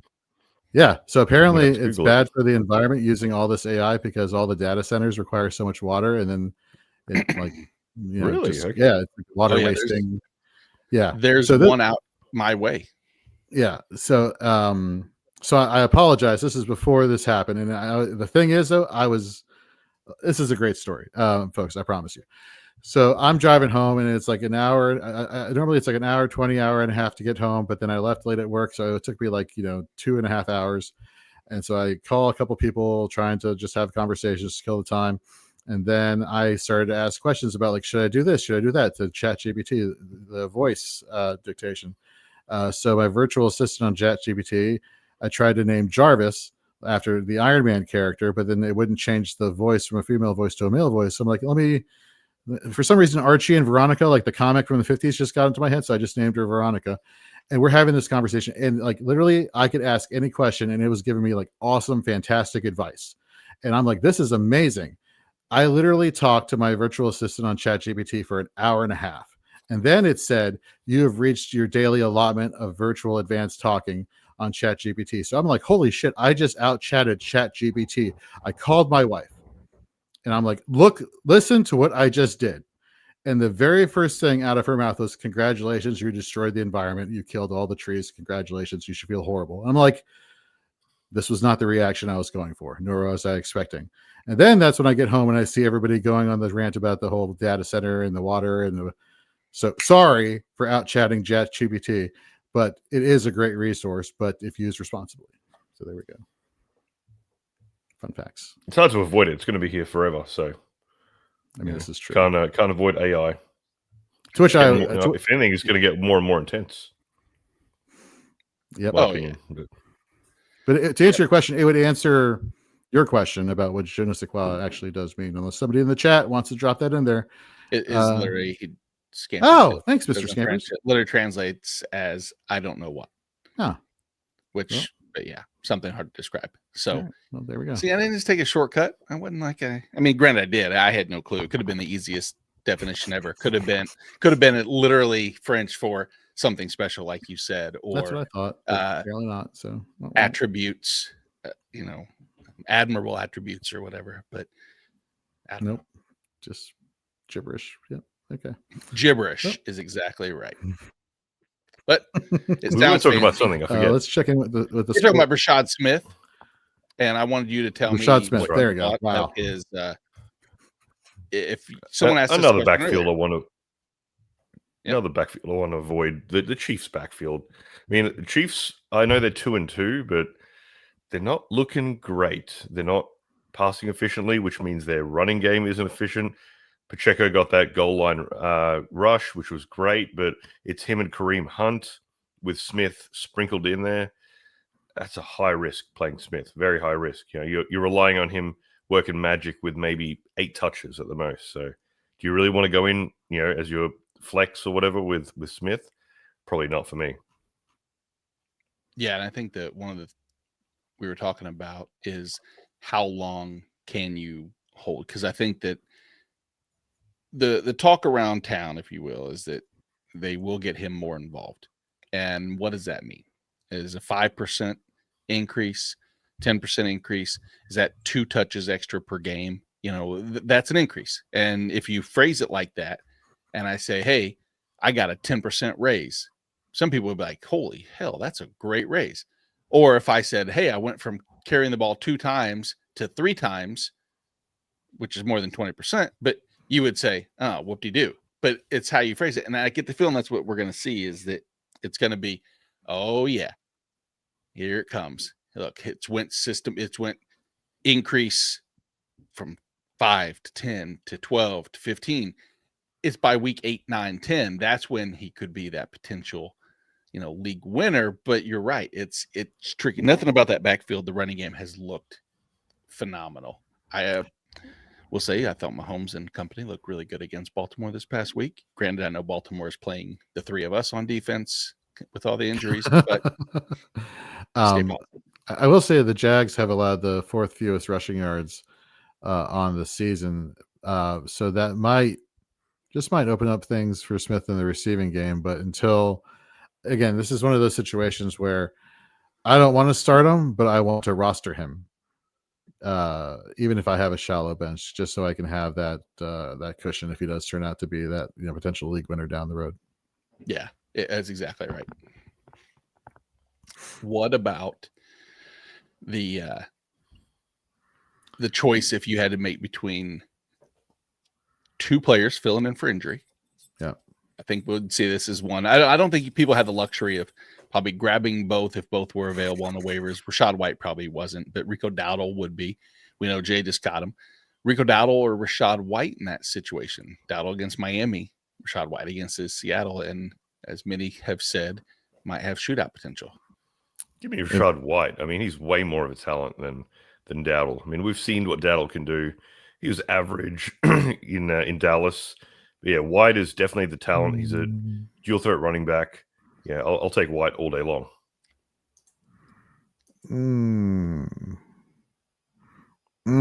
You have doubts?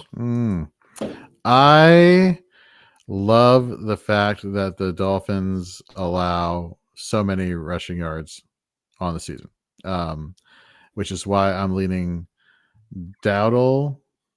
Well, no, I'm not. I agree with you. I'm going to go Rashad White. The many people who have said this game has shootout potential, a la me, the Jorge and George over here on the screen. I would go Rashad White because the PPR, half PPR upside if you're playing in those leagues. Non PPR, I would go Dowdle.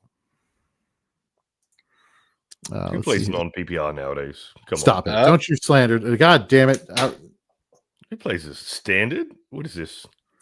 Non PPR is great. It is like warm apple pie. Okay, that's why half PPR has become so popular because full point is garbage. I know. I love full point. I love full point. It's deserved, guys. It's not deserved. You would love giving a point for a negative play. Yeah, I bet you would. It's you caught the ball. There's 70 snaps a game. Carry. 70 snaps a game. If you're able to catch one of those passes, your running backs take 20 to 30 of them. So there's 40 passes, maybe at best. So if your guy catches one of those passes, he deserves a point. I'm all about it. Give him 2, 3. Jesus. All right. Marvin. Only to Dave is it actually romantic to think about a touchdown. Join my 2-point GPL league, guys.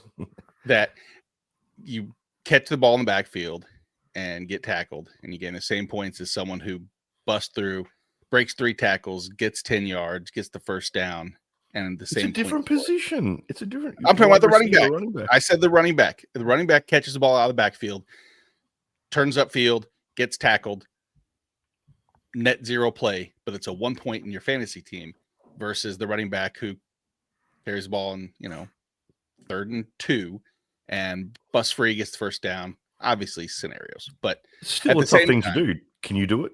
If you did it, you'd want a point. You want something. Could I catch a ball out of the backfield and get tackled? Yes, I believe I could do that. That's the one thing on a football field I think I could do. Maybe not the catching. Nate, do you know what Carrie is referencing right here in this comment on screen? Actually romantic? She's Dave, do you actually? What I just said. I said it's actually romantic that Dave thinks that she's just quoting me. She likes to quote things that I say. It's like the relationship that I don't even know. I know what it is. We have a deal going on. Okay, because I see what you got going on there, Carrie. It's the best song on the album, in my opinion. Anyhow, Marvin Allen. Let's get into it, boys. Yeah, let's get into it. Enough bullcrap, boys. Let's get into it. QJ, Pickens, Judkins, HN. Well, it's too late for Judkins, so because he's playing right now. QJ, Pickens, Achan, and now Kamara at flex. We have Debo and Chase on the bench. It's almost time to bench Chase and Kamara in general. Man, I understand what he's saying. Chase, as in Jamar Chase. Jamar Chase, yeah. I get bench the concern. 101. No, I understand. Come on, let's You not don't- get cute. Is it cute? Is it cute? It is a. It's Yeah, very it is. difficult. The most It talented is a receiver in automatic NFL. ignore. Do not, no matter what, Chase. No matter how badly the situation is and how badly the passing game has been, you're without any doubt. You're not even no doubts at all. Not even some concern. And notice that's when his stream goes out and he can't answer that. Yes. It is. Argument true. won by Jorge. Boom. There we go. Exactly. Cut off his internet. Cut off the cord with the can. Cord with the can. All right. Damn it. See, StreamYard. This is why you got to go back and automatically do that. All right. Anyhow, QJ, Pickens, Achan, and now Kamara at flex. We have Debo and Chase on the bench. Is it almost time to bench Chase and Kamara in general? I like this matchup for Kamara. I mean, I think we all do, given the Giants and how much they give up at the running game as a whole. Both he and Kendra Miller should have a fun day today for fantasy managers. Is it time to bench Chase? It's getting there. And if you had better options in the receiving game with better matchups, I would bench Chase, to be honest with you.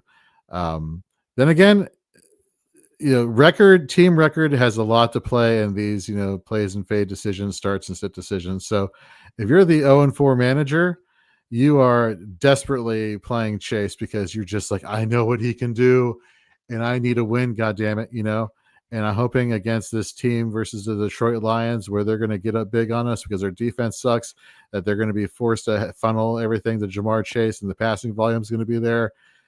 I need the upside. I get it. If you are, comfortably, you have one loss, two losses, I would not fault you for sitting Jamar Chase because you still have a good edge heading into the bye weeks as we get close and closer to playoff time.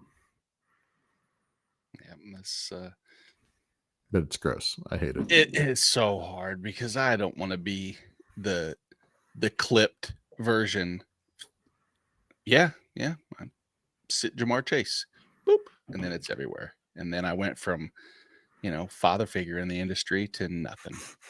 Well, that is why. So that is why we like to do plays and fades here at Fantasy and Frames because sitting Jamar Chase to some like Dave would be ludicrous, and maybe not be an option for you, especially if you're somebody who took him at your 101 and then you went running back heavy, and then your next best, wide receiver is insert, wide receiver 3, right? And that's now going to be your wide receiver 1 if you sit Jamar Chase.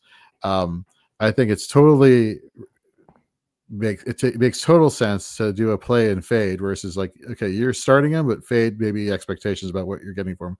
He is definitely a fade in expectations given how poorly this passing game has been for the Bengals. Yeah. Like the idea of a segment called temper tantrums where you can temper expectation. But I'm having a tantrum because I don't want to do it. Yeah. Hey, Dave, did your internet get canceled? I'm back. All right. He's back. So, Dave, just out of curiosity, can people, like, if they have questions for you, can they go and find you on Twitter at ConnectGo, or is it still? Yes, it's ConnectGo NFL. Yeah. Okay, just checking. Okay. Yeah. Okay. Then I wrote that down wrong. Okay, good stuff. So, Dave, as the resident Patriots fan, Travion Henderson, Ramondre Stevenson, the Bills have they're a great matchup for the running backs here. We saw Travion Henderson kind of slightly move towards the direction that all fantasy managers wanted him to be when they overdrafted him in leagues. That remains to be seen, whether that's a true fact, but so far it has been so far this season. Just to give you some context, and you're going to tell me whether this is ludicrous, and with ludicrous speed, I should go and change rankings, which is it's not going to happen. It's more rhetorical than anything else. Or if it actually does make sense. So I have Travion Henderson as my RB 17, and I have Ramondre as my 31. Are those ludicrous rankings in your opinion? Yeah, more Okay. ludicrous than the rapper. That's I would switch that. I would switch it. Honestly, I think Stevenson, they've been using him out of the backfield, and he's been efficient as well. He's getting the north-south work. Henderson's fantastic. Don't get me wrong, but are you going to risk 8 touches of what Henderson may or may not be able to do? Yeah, that's a tough defense. You're going to go 8 touches against the Bills. So the Bills give up the second most rushing yards to running back. So they're a sieve, right? And so my rationale is here: give me the more explosive player running the ball. I believe is Travion, and then with the Bills probably going to getting up high scoring wise against the Patriots, then they're going to have to be throwing the ball. So that's more of an upside there for Travion Henderson.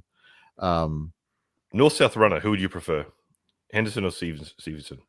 A non-fumbling Ramondre Stevenson, which doesn't exist. You have your cake and eat it too, right? That's what you get with Stevenson. He fumbles, he rushes. That's what he does. But I would rather Stevenson. I think Stevenson is more of a bruising back. I think he's got a better chance of falling in the end zone. Henderson was a little bit too overhyped. But look, there's got to be better options out there. I'm a Patriots fan. I'm not touching that backfield. May's been playing good. I get it, but they're not a run-first team. They're a pass-first team because they have to be. Who would you? Okay, so let me ask you a question. Sorry for interrupting me. Mm-hmm. Would you play in this order? Who would you play in this order? Rico Dowdle, Travion, Ramondre. Dowdle, Stevenson, Henderson. Yeah, that would be my order too. I think that if I needed and I'm not a really fan. Big week, I can understand moving Henderson above Ramondre. Like, I think Ramondre's ceiling is lower than Travion just because of the explosiveness that there's a lot of different scenarios that could unfold, as you talked about. Let's say we're using hypotheticals, which I hate. I don't want to use hypotheticals that Ramondre fumbles in the first quarter and then it's all Travion going forward, which that's a scenario that he has the higher ceiling. But it's really the explosive plays, which we do know Buffalo has been susceptible to that. And can he get, 100 total yards and a touchdown on the ground and through the air? I think that he has a better chance of that than Ramondre, even though Ramondre will get the majority of the work. I think 60%, 60% of the work. But I still go Dowdle, Ramondre, and Henderson. If I had 100 leagues to set, that's the way I would set it consistently, or the majority. So, it's interesting. With the way you guys are talking, I would have thought that the fantasy splits and the attempts and the yardage and the targets would have been drastically leaning Ramondre's way. But over the past 3 games, we've seen Ramondre averaging 8 attempts, Henderson 7, Ramondre's 3 targets to Henderson's 2.3, and half PPR 8.8 for Ramondre, 7.6 for Travion.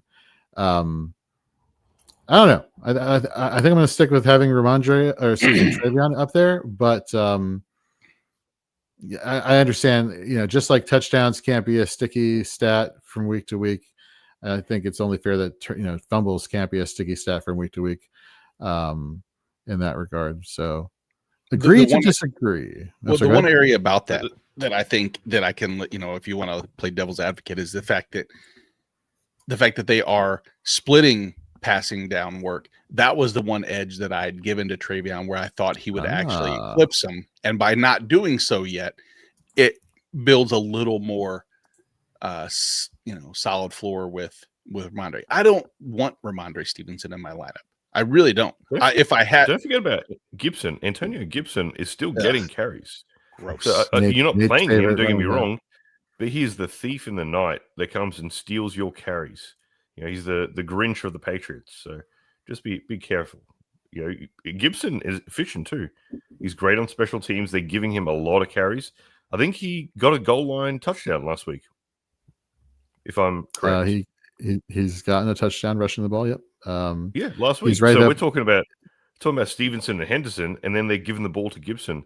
You really want that risk? I don't want it. There's, you said 8 carries each, right? 8 and 7. You want a team that's rushing the ball 15 times between their 2 primary backs, and then they give Antonio Gibson the goal line carry? No way. I don't want that Kinder surprise of what you're going to get. There's way better options out there. Let's ask everybody in the chat right now, and those who are watching, what are your thoughts on the Patriots backfield? Would you roll with Travion, Ramondre, or go wild card with Antonio Gibson, which Dave thinks is not so much a wild card as people may be thinking? And of course, Antonio Gibson. I'm not saying you start him. I'm just saying he's a thief in the night. He's taking carries. He's taking goal line, touches.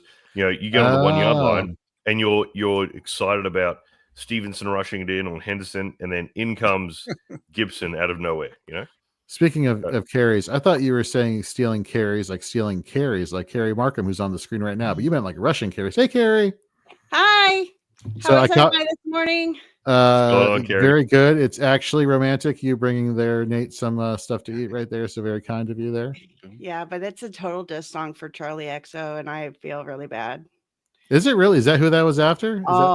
Yeah. I couldn't piece together who she was talking about. Okay. Yeah. Well, okay. Yep. Okay. Well, have fun. All right. Will do.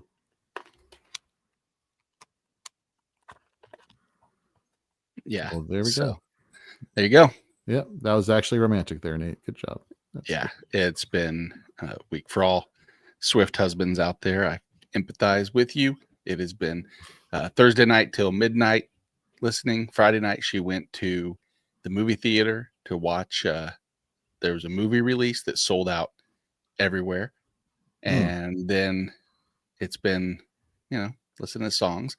And I made a deal with her. This is my comeuppance is, as long as she brought me coffee and a little snack from church, I would incorporate as many song titles from Taylor Swift's album into just general conversation, which is why I've said actually romantic, father figure, canceled, and into the stream to really completely kill viewership down as having us do the You've lost about 8 points from your man card right now. I can't wait till you're in the negative territory. Talk. Here's the thing: I gained about 40 points in the husband category, and unfortunately, I live with her every day, and I only get those count, man. Those are those are more important, I think. I got mediocre for the Commanders game. We just booked it. Really? Yeah. I think it's a Monday night game. You're going to be in KC. Nice. That's awesome. Wow. If you want to throw an extra ticket, if you have it available, I may fly out to KC for that game. Yeah. Just saying. It's going to be Mr. Scaper says in the chat, I'm starting Gibson in one league only because I had an eligible IR fella. That's funny. I mean, that's not funny, but it's kind of funny. But all right. I hope he scores. Wouldn't that be something? Still holding on hope there, Antonio Gibson. You and Drew Scott, that Antonio Gibson eventually rises from the ashes. And real quick, I know we don't want to harp on about it. Points wise, how did they fare up? Who are we talking about? The 3 running backs in terms of how they fare up? Yeah, season wide, Henderson and Stevenson. How they compare last week? I'm just saying, like we're talking about the top 2. I guarantee you, Gibson was not far off. All right, let me pull it up here. Last week, really. Jesus Christ! You change like one filter, then like fantasy data is like, let me change it all back. Okay, 1 second. And half PPR. Which one do you want? Let's go half. Okay, we'll go half. Half. So last week, y'all. Half. I change my accent when, like, if I go to a bar and ask for a water, so go, can I have a water? No one water. My pretend American accent. All right. Travion had last week 11.6 half PPR points. Antonio Gibson 8.7. Ramondre 4.6. That didn't go the way you expected, did it, Dave? It did not. But that's a one game. Nay is the one game sample that is the only.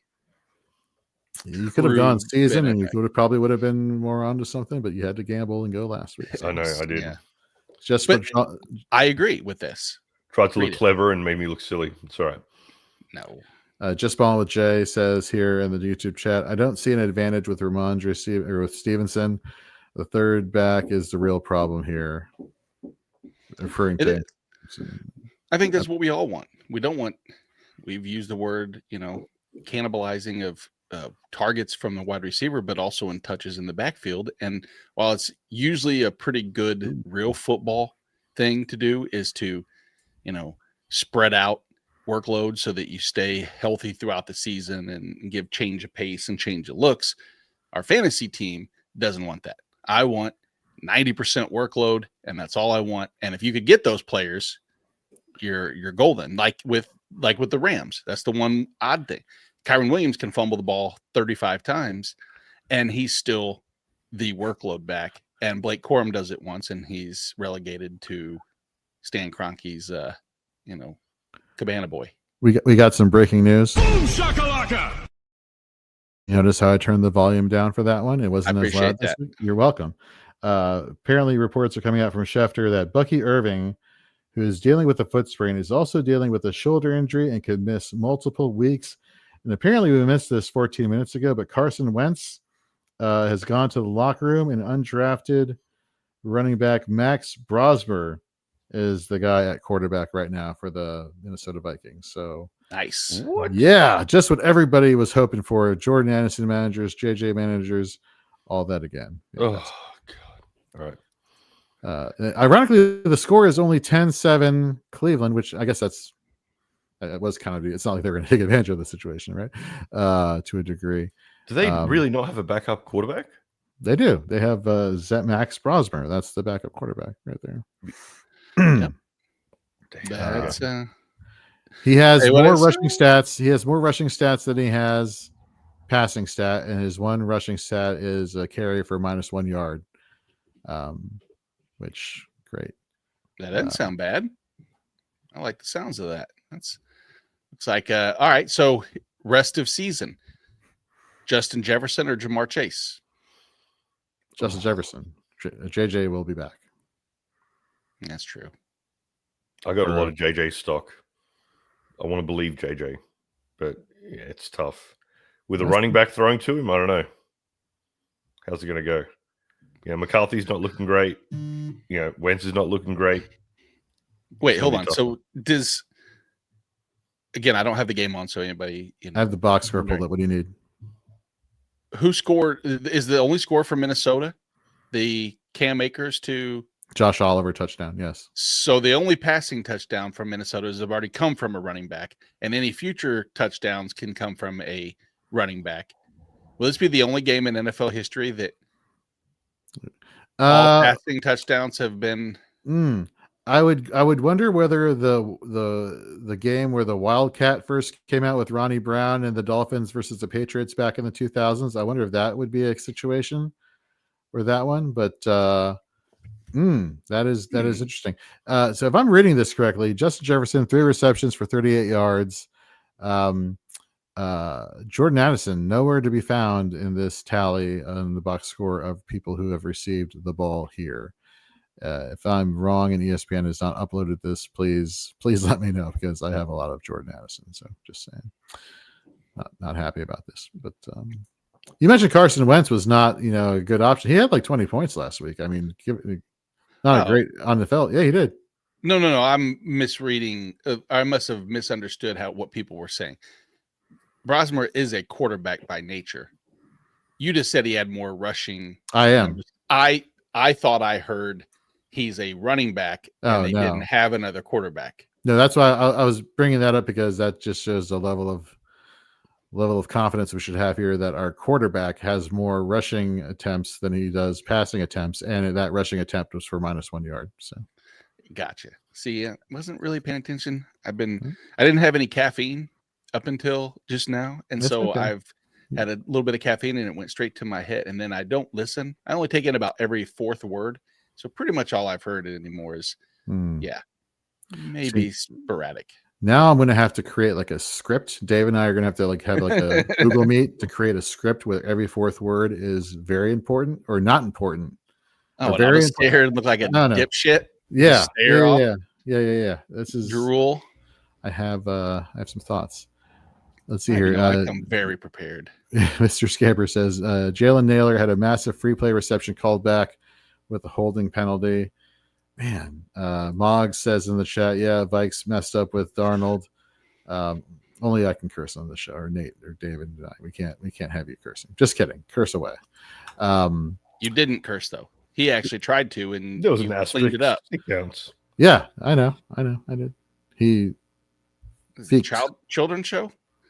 We don't have any. Maybe it might only be women and children now. Well, the way you Taylor Swift almost reference. damaged Charlene's young son's verbal stuff the other day, or his hearing the other day.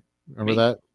Nope. Yeah, when I said Dak Prescott was going to be like, nope, we're not going to go down that road again because I got in trouble for that. So never mind. But yes, should we talk about wide receivers? Should we talk about wide receivers before Andy gets on the show here? I would love to. Okay, fine. Dave, let's stick with you here. Oh, hold on. It's breaking news. Boom shakalaka! Brock Bowers will not be playing today. They will have no Brock Bowers, no Michael Mayer. Hello, Jacoby Myers. This is going to be an interesting game versus the Colts, who don't have their slot corner, Kenny Moore. This should be fun. This should be another sneaky game. We're looking forward to this. But I digress. Dave, Lad McConkey, ECR wide receiver 25.5 PPR. Is he sneaking the top 12 this week, or is the top 24 more? If he sneaks in the top 100, I'll be impressed. He's really even against Washington's matchup, which has been porous against wide receivers. You cannot rely on Lad McConkey.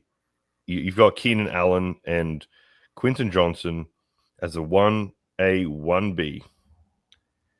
McConkey is there as a third option. I just don't think he's going to do what people. He's a talented guy, don't get me wrong, but they don't need him. Now they have Allen in the slot, and they got QJ for the post routes. He's a decent little Swiss Army knife, but he's not the one. Far from it. He's their third option at receiver.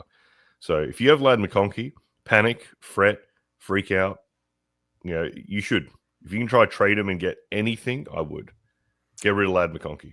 He is not the one. So what you're saying is we would not call him Neo from the Matrix. So definitely not Neo. Far from it. Interesting. All right. Well, we said in the beginning of the show that we like to work in as many movie references as possible. So that would be yet another one. Just balling with Jay in the chat says, Lad dropped 3 balls last week. He'll have better days. He's always open. He's like 7-Eleven, folks. Do they have 7-Eleven in California? Is that still like a national chain? That's an international chain. Is it really? Yeah. That's a good point. I do know that. Okay. 7-Eleven is everywhere in the world. That is awesome. Love it. Did you know that in Washington, D.C., they had a chain called 612 that came out before 7-Eleven went 24 hours? And then to beat 612, they're like, okay, well, we're just going to go 24 hours locally and screw your 612. So love that. Fun times. All right. Malik Neighbors gone for the season, ACL. Just, oh my God. Last year it was concussions that kept him out of the games. Now he has a torn ACL. And so now we got Jackson Dart, who has his mobility, and he can run with the ball. You have Cam Scatterbo, who's getting tons of volume, although his efficiency on the ground is not great. He is, like I said, getting tons of volume. Devin Singletary is not a person who should be worried about stealing too many touches there. I worry about the scat man.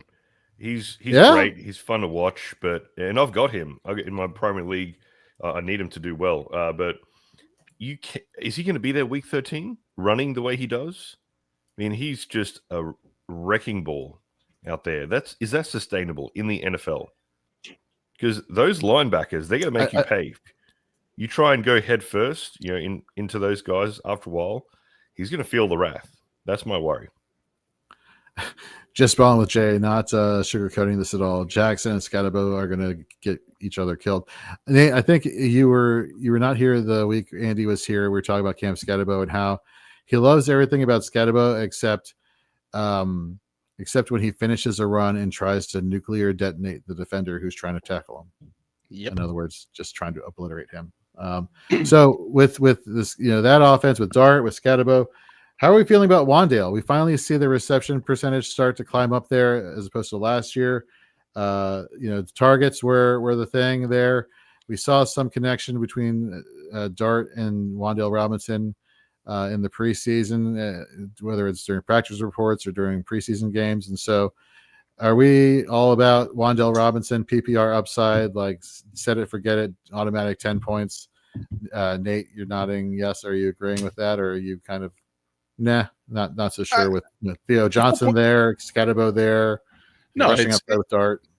In the full point PPR, Wan'Dale Robinson's fine. I think you pretty much know what you're going to get. You're going to get that stable floor of, 8 points, 9 points with a ceiling under, it's going to be under 20. It's 16, which is a fine ceiling if you get that every week. But I think we're going to see probably the norm of he's flexible every week just from the pure volume standpoint. I'm more intrigued this week, at least, in Darius Slayton than I am with Wan'Dale. Just we saw last year when Neighbors was out, Slayton was the target monster there, and then in such limited sample, I won't even get into it last week, that after Neighbors, he was a 20% guy plus. Everything on the outside there, I think that's the one area that they can utilize and really exploit New Orleans secondary. So this week, as far as if I'm choosing one between the two, I'm looking at Slayton. But rest of season, I feel like regardless of matchup, Wan'Dale's the safer play between the two. I think we're going to see a lot of stacked boxes. I think there's going to be a lot of sacks on Jackson Dart. Because let's be honest, we're talking about Wan'Dale Robinson and Slayton as the air threats, in New York or New Jersey, I should say. Are we really relying on those guys to make an impact? I mean, Neighbors warranted attention from the defense. You had, a cornerback, a safety, probably a spy, whatever on him, because you had to respect his talent. Is Wan'Dale that guy? Are they really adjusting their defense to take him out of the game? Probably not. So I think we see a lot of stacked boxes. It's going to be a lot of blitzes. I think the Giants are going to struggle. Yeah, that contributes a little bit to my Darius Slayton, is if they do stack the box and they are concerned with, or they're not concerned with Jackson Dart beating him with his arm, the propensity or the likelihood that they do get one or two deep to Slayton inflates that ceiling. Like I said, the floor is Wan'Dale. Wan'Dale's the safest floor. Darius Slayton's floor is, 4 targets, 2 catches, 13 yards. I think that's a possibility. But, well, there you go. Exactly. I'm not sure if he can throw the ball downfield either. But if I had to lean one way in a matchup, I'm probably just going to – I don't think either's great. We got news from Mr. Scamper. Oh, wait, hold on. Sorry. Yeah. Carson Wentz back in the game. Nice. Thank God. Jordan Addison, please. Let's go. Jordan Addison, let's go. Did they take the Cleveland defense out of the game? Because that's the one area. That's the area you should be more concerned with, and even more so than who's the quarterback. Well, technicalities. You're not wrong. Just checking. Wait, hold on. Boom shakalaka. They just did. They took the entire defense off the field. So okay. Nice, good. Yeah. Sorry, IDP fans. They're still struggling. Oh, you Grant Delpit, Carson Schweisinger, Myles Garrett fans, it's over for you today. So Myles Garrett did play today, correct? He's playing. He is playing, yeah. Okay, because he was questionable. There was, concerns earlier in the week that he might really be more of a game time decision than people were expecting. And so, me being the consummate professional, didn't know until now. So no, so his injury to start the week, it wasn't an injury. His missing practice was just veterans missing a practice because he was dealing with, I think it was like a shoulder injury heading into last week, and I think it was just more of like a rest and let it rest situation. I don't think there was anything seriously wrong with Myles Garrett heading into this game. Thanks for the heads up early. That's good to know. I based 90%. This is what happens when you stop covering IDP. You start forgetting all this other stuff. No, I have a life, and hey, easy with no IDP. Jesus, no, it's not that. It's what I meant is I was so deep in the weeds that I spent way too much time covering both IDP and the offensive side that I look, you're preaching to the choir. There's a reason why I'm up at 3:00 in the morning. It's not because I want to. It's kind of because my body's conditioned myself thanks to the waiver wire. And also it's like, there's only so much free time to cover everything in the world of fantasy football in a day. So I don't think there's a time of night you're not awake. I think I've texted you at like what is equivalent of 4 a.m. and you reply.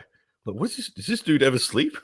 No, but what's more amazing about our text message conversations in the middle of the night for me is you text me and the tone of the text. I know it's hard to read tone in text, but like I perceive the tone of the text that like you would be shocked if I did not respond. And then we have a conversation, and then like 6 texts later, it's like, by the way, it's like 3 a.m., 4 a.m. Why are you awake? And it's like, I don't know. I just am. I totally forget you're 3 hours ahead of me sometimes. Like, damn it, I got to be more considerate. No, no, don't. You know why? Because I'll probably be awake, or my alarm clock will be going off, and there we go. I have actually been awake since 1:30. I woke up totally refreshed today, and I'm like, woo! All right, time to go over the show sheet, do whatever.